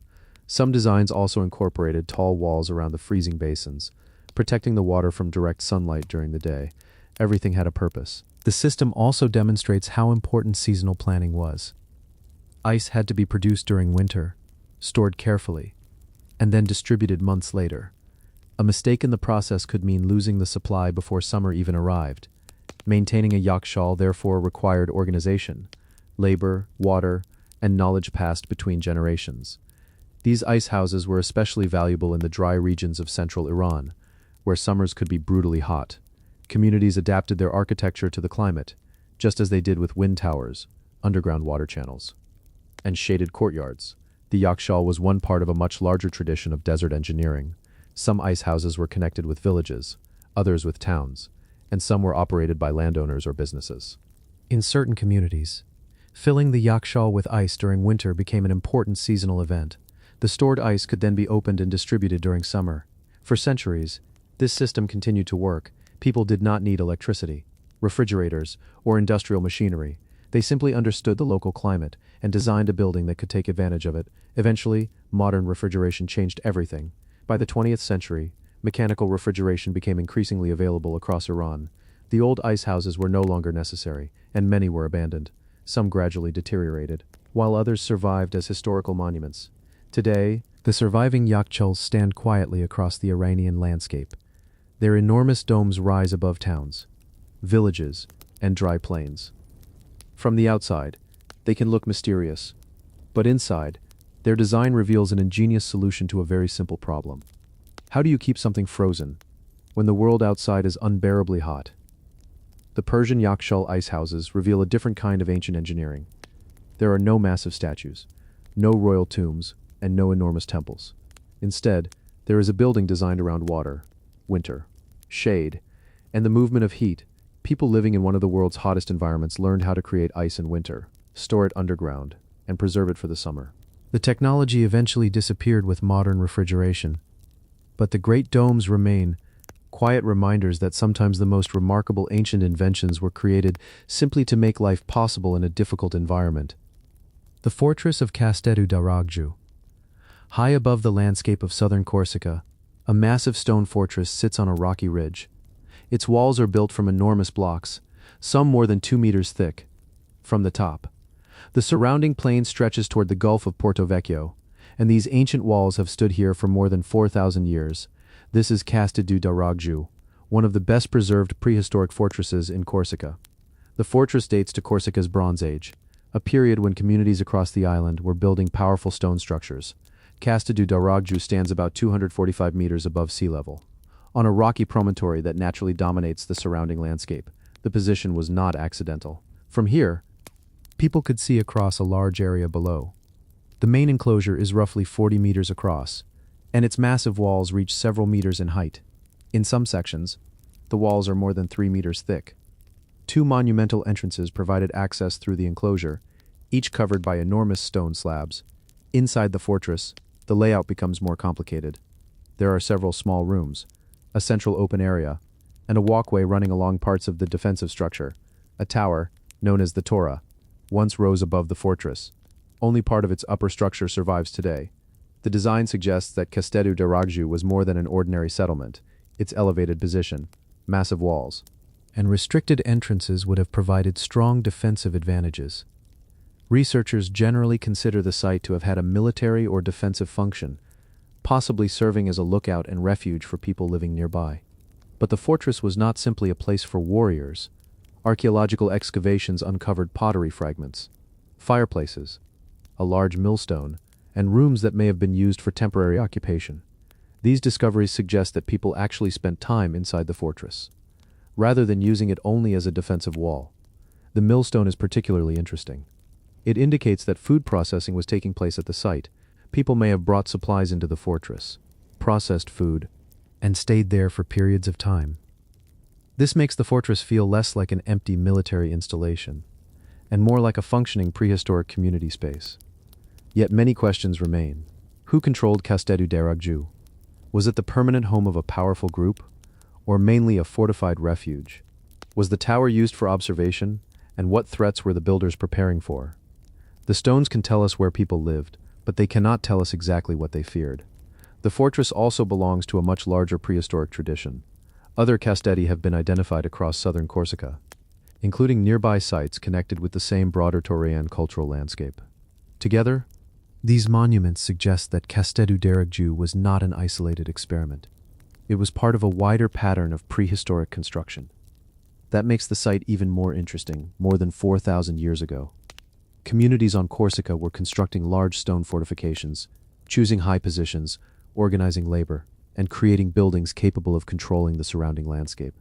They had no modern machinery, yet the stones were carefully selected and positioned. The natural rock also played an important role. The builders did not choose a completely flat location. They used a rocky ridge, allowing the terrain itself to become part of the defense. The steep approach would have made the fortress harder to reach, while the walls added another layer of protection. Over the centuries, the people who built the fortress disappeared. There, society changed. Their buildings were abandoned, and vegetation slowly surrounded the ruins. But the massive walls remained. Unlike wooden structures or simple houses, the stone fortress could survive long after the community that created it had vanished. The site was formally documented by archaeologist Roger Grosjean in 1967. An archaeological work helped reveal the rooms, artifacts, and structure hidden among the vegetation, even after decades of research. However, Castedu de Ragju still holds unanswered questions. Today, the fortress stands almost exactly where its builders wanted it, high above the landscape, with views stretching toward the Gulf of Porto Vecchio. The surrounding mountains and forests make the location feel remote. But thousands of years ago, this was a carefully chosen position. Castedu de Ragju is a reminder that prehistoric Corsica was home to organized communities capable of impressive construction. They built enormous walls, created protected spaces, processed food, and established fortified positions above the landscape. We know the stones survived. We know people lived here, and we can still see the defensive design. But the reasons behind the fortress remain partly hidden. Who needed such powerful walls? What dangers were they preparing for? And what happened to the people who once stood watch from this rocky summit? The answers are gone. But the fortress remains, quietly overlooking Corsica after more than 4,000 years. The ruins of Samshvilde, high on a rocky peninsula in southern Georgia. The ruins of an ancient city sit between two rivers. Steep cliffs protect three sides, while massive defensive walls once guarded the fourth. Below, the Krami and Chivchava rivers meet, and above them, the remains of Samshvilde stretch across the landscape. This was once one of the important fortress cities of the South Caucasus. Samshvilde was settled as early as the 4th or 3rd century BC, and its history continued for more than 2,000 years. The site contains remains from several different periods, including Bronze Age, Hellenistic, and medieval occupation. This makes Samsvilde less like a single ancient ruin, and more like layers of different civilizations built across the same landscape. The location was one of its greatest advantages. The city stood on a natural rocky cape, with steep terrain falling toward the rivers below. Only one side was relatively accessible. That side was protected by a wall, roughly 4 to 5 meters thick, stretching for about 2 kilometers. Nature provided much of the defense, and the builders strengthened what remained. Inside the fortified area, there was a complete settlement. Archaeologists have discovered traces of streets, buildings, water systems, churches, graves, and defensive structures. Coins and other artifacts show that people lived and worked here for centuries. Samsvilde was not simply a fortress. It was a functioning city. One of the most remarkable discoveries is evidence of an ancient water system. Channels carried and controlled water through the settlement, including both open and underground structures. Recent LiDAR research has revealed previously undocumented defensive towers, a lower fortress, and an extensive network of water channels hidden beneath vegetation. The technology has changed, but the landscape is revealing more of the ancient city than was visible before. The city also became an important political center during the medieval period. Its strategic position made it valuable to rulers competing for control of southern Georgia in 111 Sarum. The Georgian king David the Builder captured Samsvilde, bringing the fortress city into Georgian control. Its importance continued through the medieval period. Among the surviving monuments is Samsvilde Sioni, an 8th century church located within the fortress territory. Other churches and medieval structures are scattered throughout the ruins. Their presence shows how the character of the city changed over time. Fortifications stood beside religious buildings, residential areas, and older archaeological remains. But Samsvilde's story reaches much further back.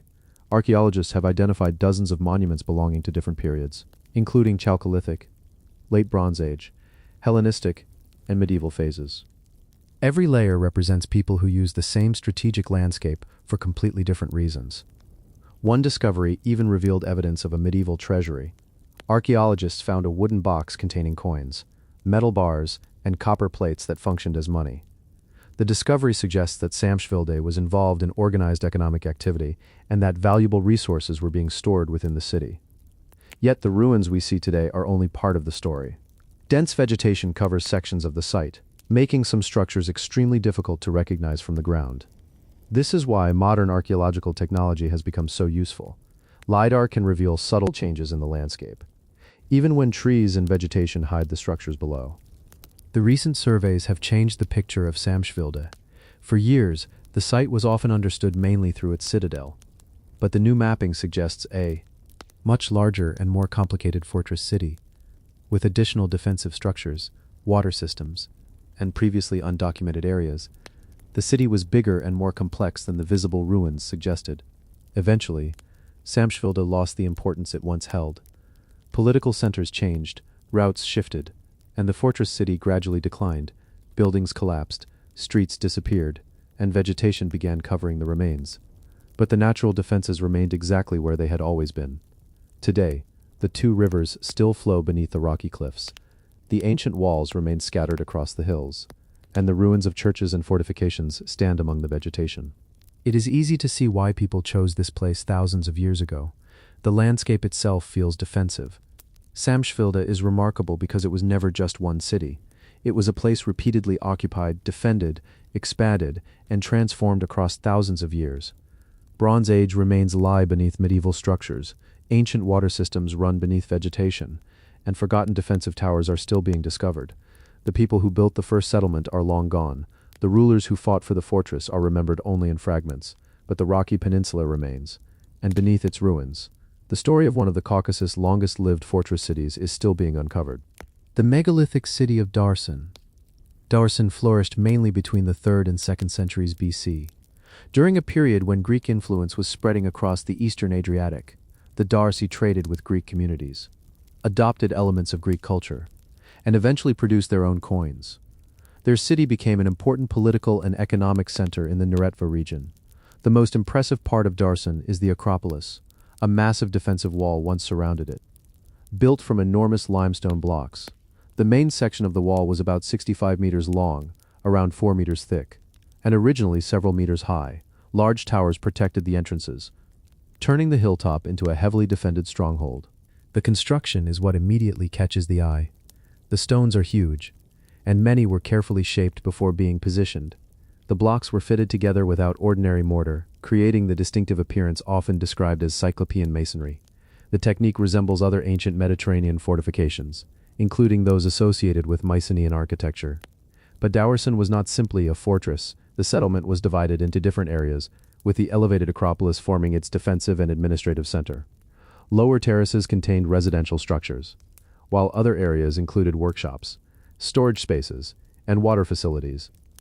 Archaeologists have also identified a number of houses and other buildings across the site. The city reveals how strongly the Darcy were connected with the wider Mediterranean. Greek pottery, wine, amphorae, fine ceramics, and other imported objects have been discovered. The Darcy were not isolated mountain communities. They were participating in trade networks that connected the Adriatic with the wider Greek world. One of the most fascinating discoveries was a bronze helmet, decorated with Greek-inspired imagery and an inscription.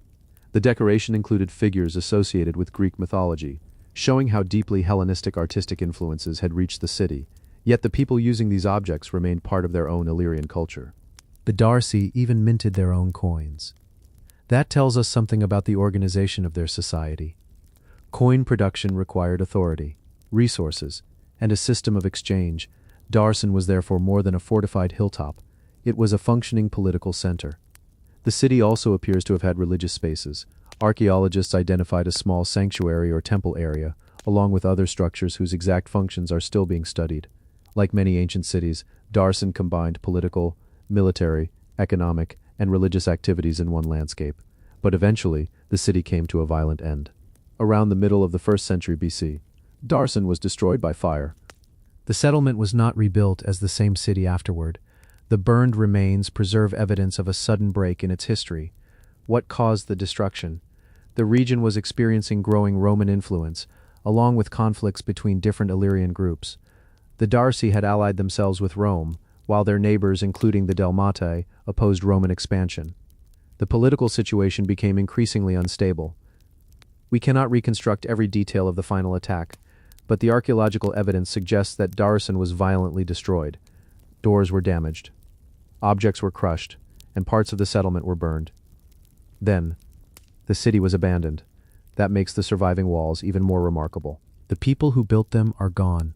The buildings inside the fortress disappeared, and the political world that created Daursson eventually became part of the Roman world, but the great stone wall remained on the hill. For centuries, the ruins stood above the surrounding landscape. Vegetation covered parts of the site, and the remains slowly weathered. But the enormous blocks continued to reveal the scale of the ancient settlement. Modern archaeological research began documenting Daursson in the 19th century, and later surveys and excavations revealed more of the city's layout. Researchers identified walls, towers, gates, residential structures, a cistern, and other features hidden across the hill. Even today, much of the ancient settlement remains unexplored. Only parts of Daursson have been excavated in detail. The landscape still contains structures beneath the soil, waiting to reveal more about the people who lived here. Standing among the ruins. The scale of the walls is difficult to ignore. These were not decorative stones. They formed a defensive barrier, built to control access to the hilltop. Every enormous block represents human labor, planning, and an understanding of how to use the natural terrain. Daursson is one of those places where the stones preserve a story that written history only partly explains. An Illyrian people built a powerful hilltop center, adopted elements of Greek culture, traded across the Mediterranean, minted their own coins, and surrounded their Acropolis with enormous stone walls. Then, the city burned. Its people disappeared, and the fortress was never rebuilt in the same way. Today, the massive walls still overlook the Neretva Valley, a silent reminder of a civilization that stood between the worlds of Illyria and the ancient Mediterranean, and whose final chapter ended in fire. The sacred marae of Tapu Tapuatia, on the island of Raiatea.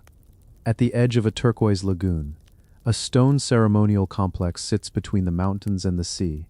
Large paved platforms, standing stones, and ancient courtyards remain beneath the tropical landscape. This is Tapu Tapuatia, one of the most important sacred places in Polynesia. Raiatea lies in the Society Islands of French Polynesia, in the middle of what is known as the Polynesian Triangle. This enormous region of the Pacific contains thousands of islands, many separated by vast stretches of open ocean. Tapu Tapu Atia became an important center within this world, connecting people across islands through religion, politics, and ocean travel. At the heart of the site is the Tapu Tapu Atea Marae. A marae was a sacred ceremonial and social space, a place where the living were believed to interact with ancestors and gods. The structures were not simply temples in the modern sense. They could also be connected with political gatherings, funerals, religious ceremonies, and important community events. The main marae was dedicated to Or-O, a major Polynesian deity associated with power and warfare. Its position was also deeply symbolic. The complex sits between land and sea, facing a sacred opening in the reef, known as Te Ava Moa. Visitors arriving by ocean could approach through this passage, before being formally welcomed at the marae. This connection with the ocean was extremely important. Polynesian societies were among the world's greatest traditional navigators, using stars, waves, wind, birds, and other natural signs. Sailors could cross enormous distances between islands. Tapu Tapu Atia became part of that wider network. Chiefs, warriors, and priests traveled from other islands to gather here. The site eventually became the center of a major political alliance. Powerful chiefs connected with the Tamatoa line helped establish Tapu Tapu Atia as an important regional center. The gatherings held here brought together people from different parts of Polynesia, creating relationships that extended far beyond Raiatea itself. The marae was therefore both sacred and political. The architecture reflects that importance. The central ceremonial area is paved with stone, with a raised rectangular platform known as an ahu. Other marae surround it, each with different functions. Together, they form a much larger ceremonial landscape rather than a single building. The surrounding valleys are part of the archaeological story too. The landscape contains older marae, agricultural terraces, traces of settlements, and places connected with traditional stories of gods and ancestors. This means Tapu Tapu Atia cannot really be understood by looking only at the stone platform. The entire landscape was part of the sacred world. For the people who used the site, the boundary between nature, society, and the supernatural was not as separate as it may seem today. The mountains, forests, lagoon, and ocean all formed part of a cultural landscape. The marae stood at the center of these connections. The site also reveals how important social status was. Marae could express the power and prestige of chiefs, the construction of monumental platforms, the organization of ceremonies, and the gathering of important people. All reinforced political authority. Tapu Tapu Atia became especially powerful because of the alliance surrounding it. There is also evidence that the influence of Tapu Tapu Atia spread beyond Raiatea. Stones were transported to other islands, where marae bearing the same name were established. This suggests that the name and traditions of Tapu Tapu Atia became part of a wider Polynesian network. The influence was carried across the ocean. But, eventually, the traditional religious system changed. European explorers and missionaries arrived, and Polynesian societies underwent enormous political and religious transformations. Many traditional practices declined, and the old marae lost their original functions. Tapu Tapu Atia remained, but its role changed. For a long time, the site was surrounded by vegetation and local settlement. Some of the structures deteriorated, but the layout of the complex survived. Traditional knowledge and oral histories also continued to preserve its importance. The stones were silent, but the memory of the place was not completely lost. In 2017, Tapu Tapu Atia was inscribed on the UNESCO World Heritage List. The designation recognizes the site as an exceptional testimony to around 1,000 years of Mawohi civilization. It also recognizes something important. The site is not only an archaeological ruin, it remains connected to living Polynesian culture. Today, the marae faces the lagoon, with the mountains rising behind it. The ocean stretches outward, the same ocean that once carried chiefs, priests, and navigators toward this sacred place. The landscape has changed, but the relationship between the site and the sea remains.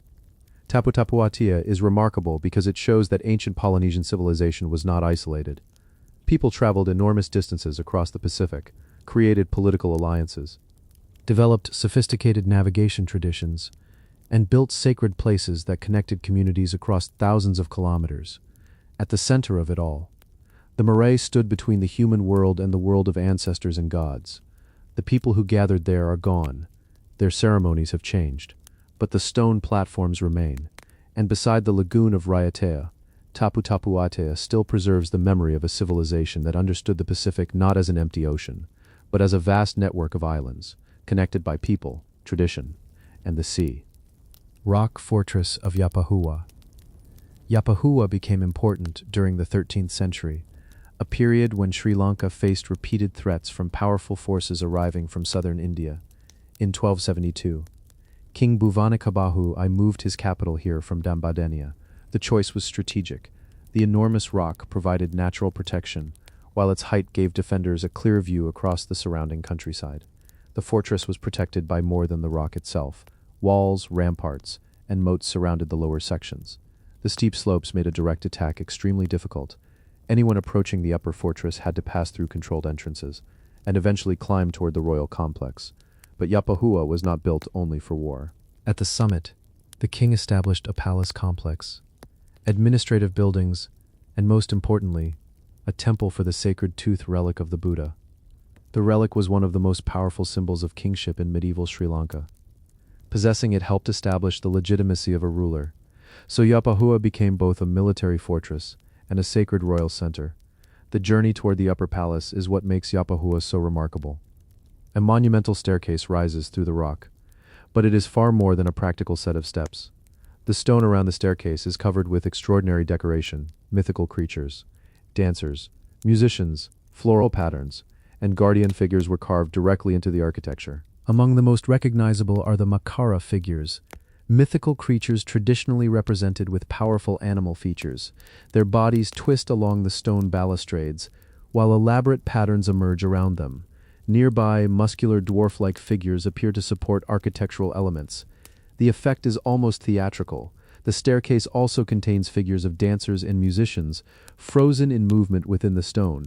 Their clothing, postures, and expressions reveal the sophistication of medieval Sinhalese sculpture. The builders were creating a route to the royal and sacred center, but they turned that journey into a monumental work of art. The architecture also shows connections with South India. Sri Lanka and the kingdoms of southern India were closely connected through trade, religion, war, and cultural exchange. The carvings at Yapahua contain South Indian influences, while still retaining distinctive Sri Lankan artistic traditions. Before the royal capital was established, the rock had already been associated with Buddhist activity. Caves around the base contain evidence of earlier monastic occupation, including inscriptions and religious remains. This means Yapahua's history did not begin with the medieval king. The rock had already been part of Sri Lanka's religious landscape. The fortress also needed to survive a siege. Water was essential, and cisterns were carved into the rock to collect and store rainwater. This allowed people inside the fortress to maintain supplies even when access to the surrounding countryside was restricted. The system shows how closely the architecture was connected to survival. But Yapahua's period as a royal capital was surprisingly short. King Bhuvanakabahu I died in 1284, and soon afterward, Pandyan forces from South India attacked the fortress. They succeeded in capturing Yapahua, and one of the most important objects in Sri Lanka was taken. The sacred tooth relic was carried away to South India. The loss was more than the capture of a religious object. The tooth relic had become closely connected with royal authority. Its removal represented a major political and religious crisis. Eventually, the relic was recovered in 1288, but Yapahua never regained its position as the main royal capital. The kingdom moved elsewhere, and the fortress gradually lost its political importance. The palace structures declined. The royal court disappeared, and the once powerful citadel became a quieter religious site. Buddhist monks continued using parts of the landscape, while the old fortress slowly became surrounded by vegetation. Centuries passed, the walls weathered, buildings collapsed, and much of the ancient complex became hidden. But the great staircase survived. Its carvings remained visible, even as the royal world that created them disappeared. Modern archaeological investigations eventually revealed more of the fortress. Excavations uncovered foundations, defensive structures, religious remains, and evidence of the sophisticated settlement that once occupied the rock. The staircase became the most famous surviving feature, but it is only one part of the larger archaeological landscape. Standing at the bottom today, the staircase still feels imposing. The carvings seem almost alive. The mythical creatures appear to guard the passage, and above them, the rock continues toward the ruined summit. It is easy to understand why this place was chosen as a capital. The natural fortress was already powerful. The builders simply transformed it. The rock fortress of Yapahua was built during a time of uncertainty, when Sri Lankan rulers needed protection from foreign armies, and when the sacred tooth relic remained one of the most important symbols of sovereignty. For only a short time, this rocky fortress became the center of a kingdom. Then, war came. The fortress was captured, the sacred relic was taken, and the royal capital moved elsewhere. But the stone remained. The dolmens of Higher Benakal, on a rocky hill in Karnataka. Hundreds of strange stone chambers stand across the landscape. Some look like small houses, others resemble stone tables, and several have circular openings cut into their walls. For centuries, local people called them Morera houses, but archaeologists identified something very different. These are megalithic burial monuments, built by communities living in southern India thousands of years ago. Higher Benakal lies in Koppal district, on top of a granite hill surrounded by the dry landscape of Karnataka. The site covers nearly 20 hectares, with groups of monuments spread across the hill. There are different types of structures here, including dolmens, stone chambers, cist burials, rock shelters, and monuments with carved or shaped stones. The most recognizable are the dolmen-like chambers. Large stone slabs form the walls, while an enormous capstone rests across the top. The builders carefully positioned the slabs so they interlocked, creating chambers that could survive for thousands of years. Some structures also contain a circular or semicircular opening in one wall. These were connected with funerary practices. The people of the Iron Age used different methods to bury or commemorate their dead, including chamber burials and the placement of collected skeletal remains inside containers. The monuments were therefore not ordinary houses, even though their shape can make them look surprisingly domestic. That resemblance probably explains the local name, from a distance. The stone chambers can look like tiny homes scattered across the hill. Some have large flat roofs, small entrances, and carefully arranged walls, but their purpose appears to have been connected with death, memory, and the treatment of the deceased. The exact beliefs of the people who built them are difficult to reconstruct. Archaeologists have suggested that these monuments were connected with funerary traditions, and perhaps beliefs about what happened after death, but there are no written explanations from the builders themselves. The stones remain. Their beliefs do not. The site is also important because it contains evidence beyond the stone monuments. Rock paintings appear on some of the surrounding surfaces, showing figures and animals. These include representations interpreted as people, deer, peacocks, and other animals. The paintings add another layer to the story of the people who used this landscape. One of the most fascinating features is the relationship between the monuments and the landscape. The dolmens are spread across a rocky hill, rather than concentrated inside a conventional cemetery. From many points, the surrounding countryside is clearly visible. The hill itself appears to have been an important part of the monument setting. Nearby, archaeologists have also identified an ancient quarry. This is significant because the stone used for the monuments had to come from somewhere. The builders were working with the local granite, cutting and positioning massive slabs, then transporting them across the rocky landscape. A nearby water source also formed part of the ancient environment. The scale of the work is easy to underestimate. A single capstone could weigh several tons. Moving one would have required coordinated labor, knowledge of the terrain, and careful planning. These communities may not have left monumental cities, but they were capable of organizing impressive construction projects. The monuments also show that Iron Age communities in southern India had complex relationships with their dead. They did not simply bury people and leave. They created visible stone structures, sometimes enormous ones, that marked particular places within the landscape. The dead remained connected to the community through monuments, but eventually, the people who created Higher Benakal disappeared from the archaeological record. The monuments remained, while the original meaning of the site became unclear. Generations passed, and the strange stone chambers became part of local folklore. Higher Benakal is recognized as one of Karnataka's most important prehistoric sites. It is also on India's UNESCO tentative list, reflecting the archaeological importance of its unusually large collection of megalithic monuments. Walking among the stones, it is difficult not to wonder what this hill looked like thousands of years ago. People would have moved between the chambers, prepared burials, painted the rocks, and worked the surrounding landscape. The hill was not empty. It was part of a living community. The dolmens of Higher Benakal reveal a side of ancient India that is easy to overlook. Long before the great medieval temples of Karnataka, earlier communities were already creating enormous stone monuments. They shaped slabs, built burial chambers, painted rock surfaces, and transformed a granite hill into a landscape of memory. Today, the people who built these strange stone houses are gone, but their monuments remain scattered across the hill, quietly preserving a prehistoric tradition whose deepest meaning may never be completely recovered. The Court Tomb of Crivykeel. On a quiet slope in County Sligo, a long stone mound stretches across the Irish landscape. At its center, a large oval courtyard leads toward a hidden burial chamber. Massive stones form the walls, and behind them, a Neolithic tomb preserves evidence of people who lived here thousands of years ago. This is Crivykeel Court Tomb, one of the finest surviving examples of its kind in Ireland.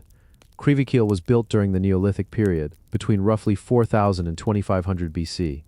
The monument consists of a large trapezoidal cairn, an entrance passage, a spacious oval court, and a burial gallery divided into two chambers. Behind the main gallery, there were also three smaller chambers. The entire structure was carefully planned around the central court. The court is one of the most striking features. It measures around 15 meters long and 9 meters wide. People approaching the tomb would have entered through a narrow passage, then emerged into this enclosed open space. From there, the main burial chamber could be reached. The purpose of the court is not completely understood. It may have been used for ceremonies, gatherings, or activities connected with the treatment of the dead. The arrangement suggests that the burial itself was not the only important part. The journey into the monument may have mattered too.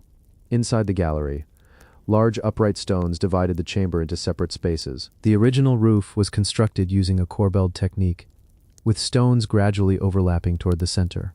Eventually, a large roof stone completed the chamber.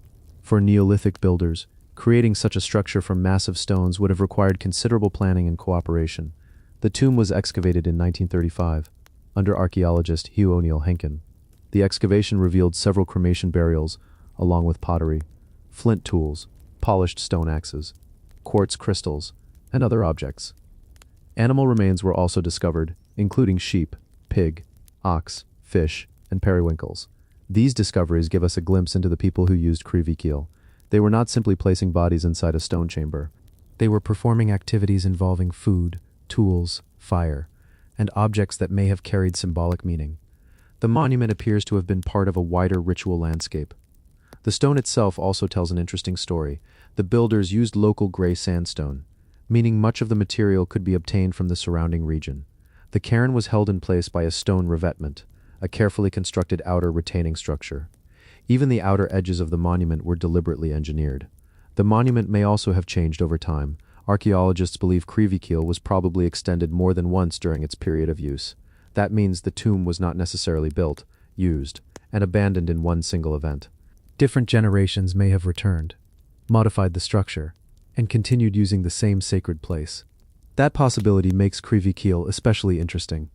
Imagine returning to a monument built by people from generations before you, adding new stones, holding ceremonies, and placing your own dead inside the same ancient structure. The tomb could have become a physical connection between generations. Eventually, the people who used Crivykeel disappeared from the archaeological record. The ceremonies stopped, the chamber became silent, and the cairn remained in the landscape. Thousands of years passed, the stones weathered, but the basic structure survived. The surrounding landscape is also important. Crivykeel stands near the foothills of Tivabown Mountain, not far from the coast near Mullaghmore. The location gives the monument a strong relationship with the surrounding hills and open countryside. It was not hidden deep underground. The monument was meant to occupy a visible place in the landscape.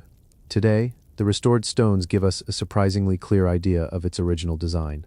The entrance, the oval court, the burial gallery, and the massive cairn can still be followed, but the people who built it left no written explanation. We do not know exactly what they believed, or what happened during the ceremonies held here. That is the mystery of Crivykeel. The physical evidence is remarkably detailed, yet the meaning behind it remains partly lost. We know people were buried here. We know objects were placed inside. We know the monument was modified over time, but we cannot hear the words spoken inside the stone court, or understand exactly what the tomb meant to the people who returned to it. The court tomb of Crivykeel is a reminder that prehistoric Ireland was filled with communities capable of extraordinary construction. Long before written history, people were moving heavy stones, building enormous burial monuments, and creating places where the living could gather beside the dead. Crivykeel survived thousands of years. Its builders disappeared, Their ceremonies faded, but the stones remained, and today, standing inside that ancient court, it is still possible to see the basic shape of a world created more than 5,000 years ago. A world where stone, memory, and the dead were brought together in one remarkable place. The fortress of Kapidava, beside the wide waters of the Danube. The remains of an ancient fortress rise from a rocky hill in Romania.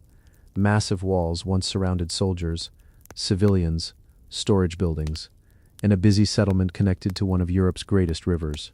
This was Kapidava, a Roman frontier fortress that guarded an important crossing on the Danube. The site already had a history before the Romans arrived. Its name is believed to come from the local Getic population, and the location allowed communication between communities north and south of the Danube when Rome expanded into the region. The strategic position became even more valuable. During the reign of Emperor Trajan, at the beginning of the 2nd century AD, Kapidava became part of the Roman defensive system along the Danube.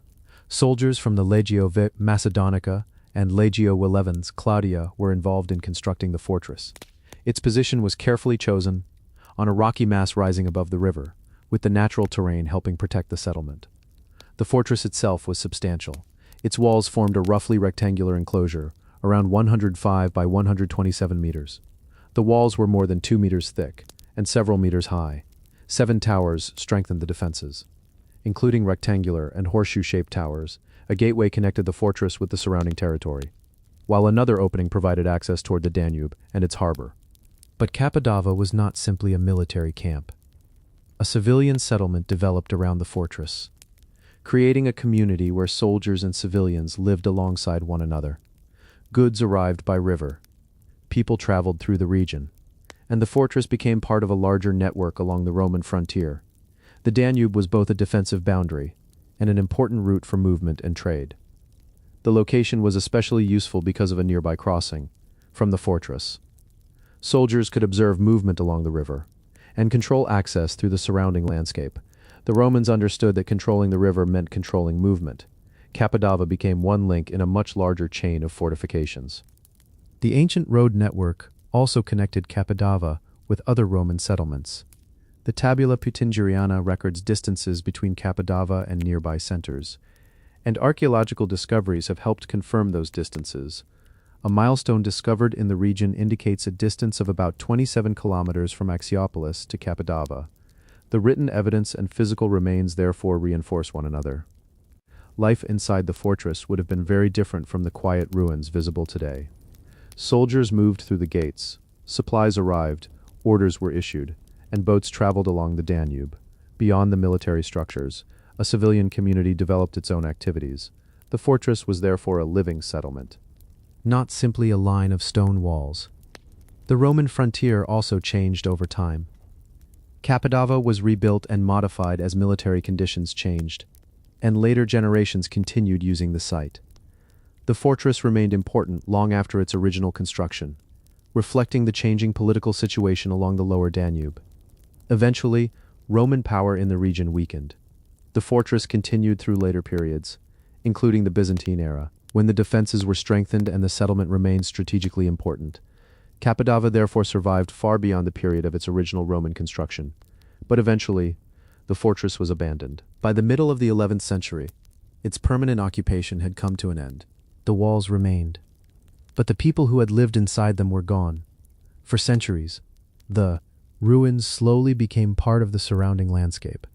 A later settlement was established nearby, and local people continued to know the remains, but systematic archaeological investigation did not begin until the 20th century. Excavations started in 1924, led by archaeologist Grigore Florescu, and research has continued for generations. Modern excavations have revealed how complicated Kapidava really was. The fortress contains multiple layers of occupation, different buildings, defensive structures, and evidence of both military and civilian activity. Archaeologists continue studying the site, trying to reconstruct how life changed across its long history. What makes Kapidava especially interesting is its location. The Danube still flows beside the ancient fortress, just as it did when Roman soldiers watched the river nearly 2,000 years ago. The landscape has changed, but the basic geography remains. The same river, the same rocky height, and the same strategic position.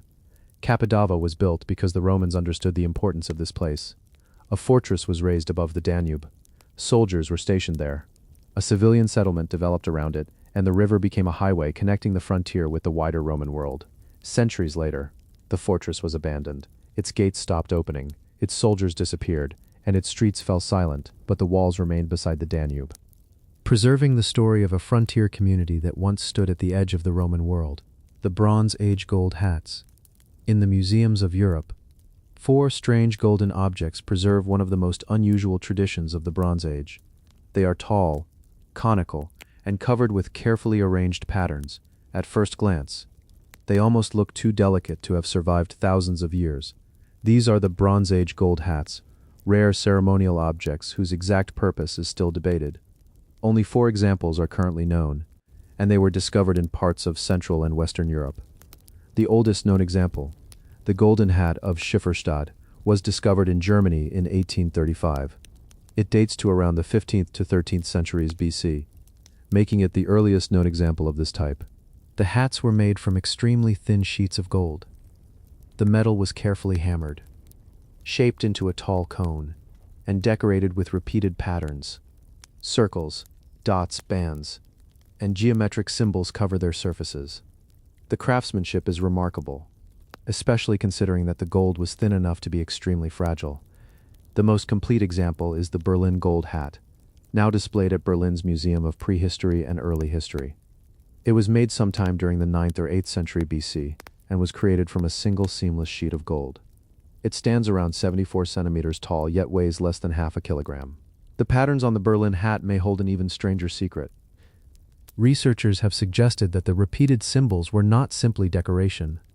Their arrangement appears highly systematic, with different bands containing specific numbers of motifs.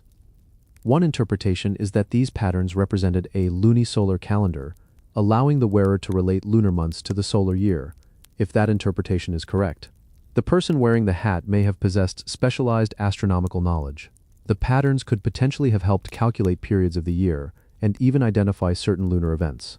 But this remains an interpretation, not a proven explanation of exactly how the object was used. So, who wore these enormous golden cones? There is no surviving written record. Archaeologists have suggested that they may have been ceremonial headdresses, possibly worn by important religious figures. Their rarity, their extraordinary craftsmanship, and their association with Bronze Age ritual practices all support the possibility of a special status. The Schifferstadt discovery provides another clue. When the golden hat was found, it was buried together with 3 bronze axes. The original object was carefully deposited, rather than simply discarded. This suggests that the hat may have had ritual significance. But the mystery remains. Were these really hats worn on the head? Their shape certainly suggests it, and their openings are consistent with that possibility. But their extreme height and delicate construction would have made them difficult to wear casually. They may have been used only during important ceremonies, perhaps as symbols of authority. The gold itself would have made them impossible to ignore.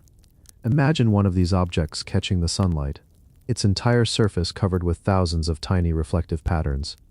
From a distance, the wearer would have appeared almost otherworldly. That visual effect may have been part of the purpose. The people who created these objects lived in Bronze Age Europe, a world of farming communities, metalworkers, traders, warriors, and religious specialists. They did not leave behind written histories. But objects like these reveal that their societies possessed specialized knowledge and skilled craftspeople. The hats also show how important the sky may have been. The sun and moon governed the seasons. Agriculture depended on predictable cycles, and communities needed ways to understand the passing of time. Whether the golden hats were actually used as calendars, or simply carried symbols associated with the heavens, their decoration suggests that astronomy may have played an important role. The Berlin example is especially valuable because it is so well preserved. Its thin gold surface still carries the repeated patterns, allowing researchers to study the sequence in detail. The museum itself presents the hat alongside ideas about prehistoric observation of the year. It remains one of the most unusual objects in the collection. Yet the hats are not simply mysterious because they are beautiful. They are mysterious because the people who made them left no instructions. We do not know what they called them, who was allowed to wear them, what ceremonies they belonged to, or what every symbol meant. The gold survived, but the knowledge surrounding it disappeared for thousands of years. The hats remained buried, the communities that created them vanished, their languages changed, and their religious traditions were forgotten, but the thin sheets of gold survived underground. Today, they sit behind museum glass, still carrying the same patterns created more than 3,000 years ago. The Bronze Age gold hats are a remarkable reminder of how much knowledge can disappear from history. 4 fragile golden cones, created by skilled craftspeople, may preserve clues about ritual authority and the ancient observation of the sky. Perhaps they were ceremonial crowns, perhaps they were connected with priests, or perhaps the patterns really did function as a sophisticated calendar. We still cannot say with certainty, but when sunlight falls across the tiny golden symbols, it is possible to see why these objects may have been so powerful to the people who created them, more than 3,000 years ago. The Neolithic stone houses of Chochkitam, on the slopes of a hill in Cyprus. An ancient village lies beside the winding Moroni River. Round stone houses, narrow paths, defensive walls, and graves hidden beneath the floors. All belong to a community that lived here thousands of years ago. This is Chochkitam, one of the most important Neolithic settlements in the eastern Mediterranean.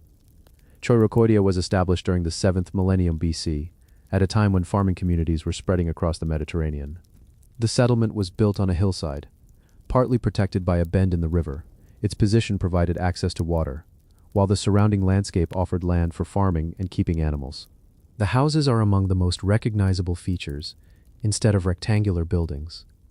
The inhabitants constructed circular structures using stone, mud, and sun-dried mud brick.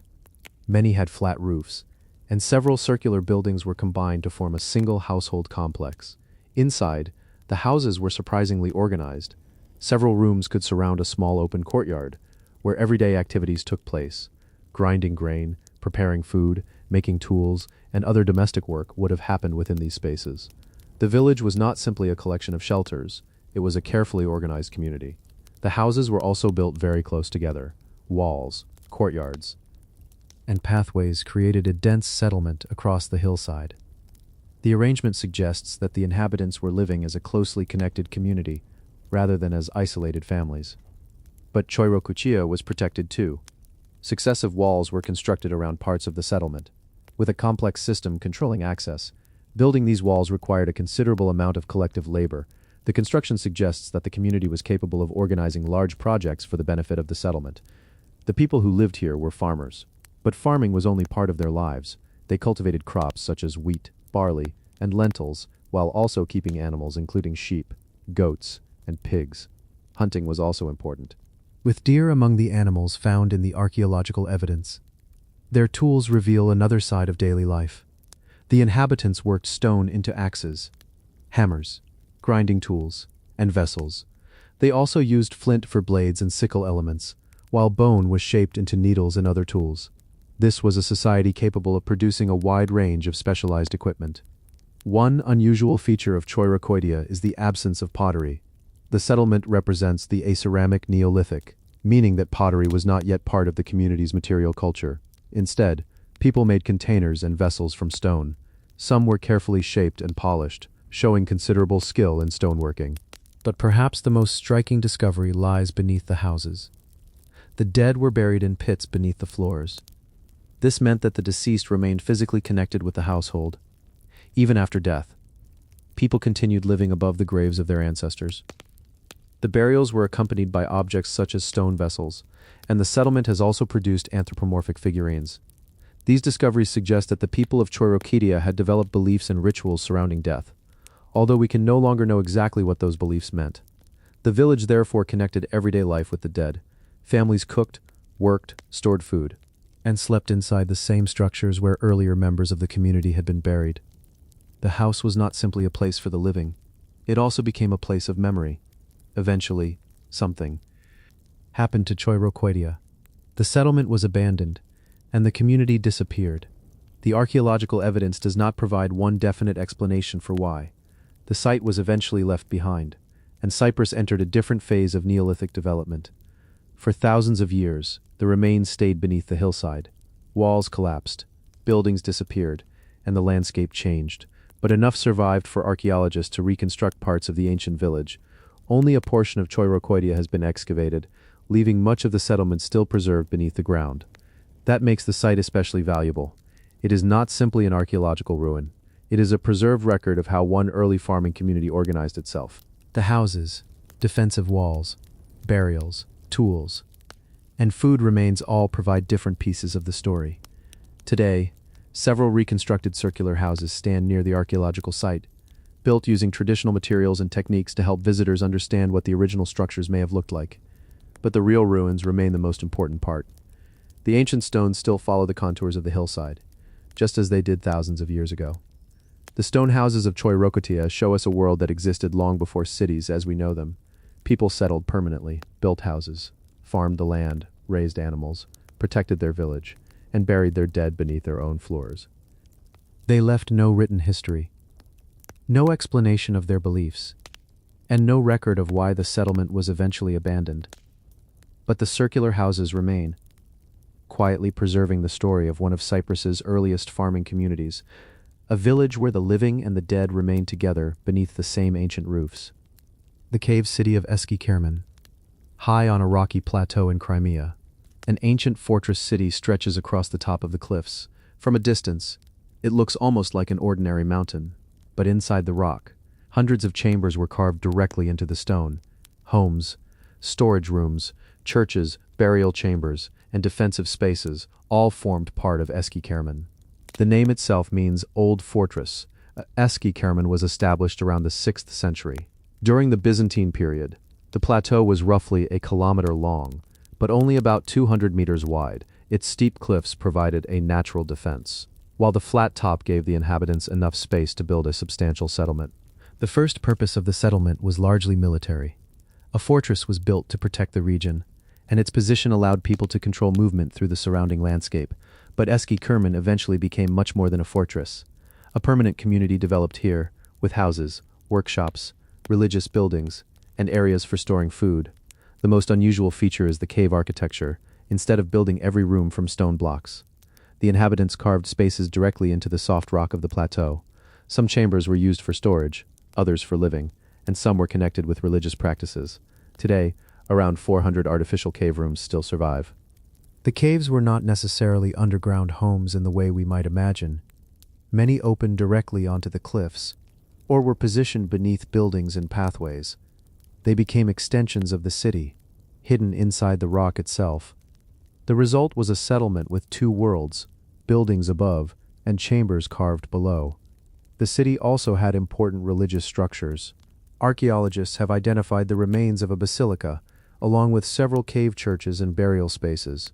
Some chambers were cut specifically into the rock for religious purposes. The presence of these structures shows that Eski-Kermen eventually became an important Christian center.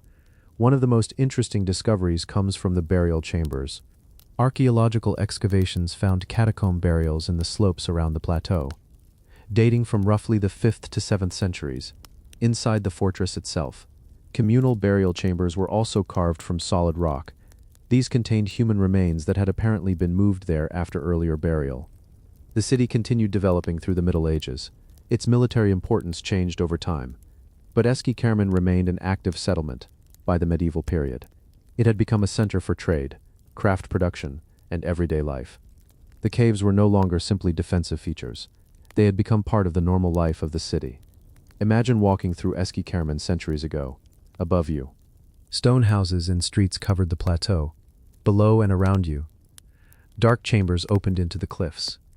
People moved between workshops, storage rooms, homes, and religious buildings. The entire settlement was shaped by the unusual rock landscape. Water was another important challenge. A large settlement on a high plateau needed a reliable supply. The inhabitants developed systems for collecting and managing water, including a famous underground approach connected with the fortress. These systems helped the city survive despite its exposed position. But Eski-Kermen was not protected forever. The political situation of Crimea changed repeatedly. Different powers controlled the region, and the fortress eventually lost its strategic importance. The settlement continued for centuries, but its importance gradually declined. By the 14th century, Eski-Kermen was abandoned. The people left. The streets became empty, and the buildings slowly collapsed. But the caves remained inside the rock, unlike wooden houses. They could not simply disappear. Centuries passed, vegetation spread across the plateau, and the remains became part of the surrounding landscape. The abandoned city gradually became a place of ruins, but much of its hidden architecture survived. Modern archaeology has revealed just how large the settlement once was. Excavations have uncovered houses, basilicas, burial chambers, pottery, coins, and everyday objects. Recent archaeological research has also revealed more of the central part of the ancient city, including its main square and remains of the basilica. Yet many questions remain. Who exactly lived here during its earliest centuries? How did the community organize life between the surface buildings and the caves? And what happened during the final years before the city was abandoned? The stones provide evidence, but they do not preserve every answer. That is what makes Eski-Kermen so fascinating. It was not simply a cave settlement. It was a real medieval city, with streets, trade, religion, defense, and ordinary families living their lives. The caves were only one part of a much larger community. Today, the plateau is quiet. The houses that once stood above the cliffs have mostly disappeared. But the caves remain, walking among them.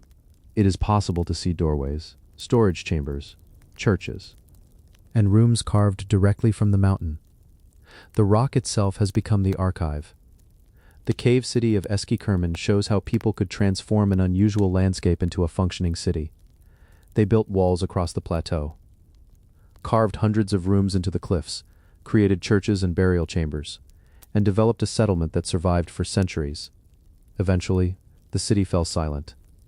Its people disappeared, its buildings collapsed, and vegetation covered the ruins. But the chambers inside the rock remained, and today, those dark openings still preserve the outline of a forgotten city. A place where an entire community once lived between stone walls. And inside the mountain itself,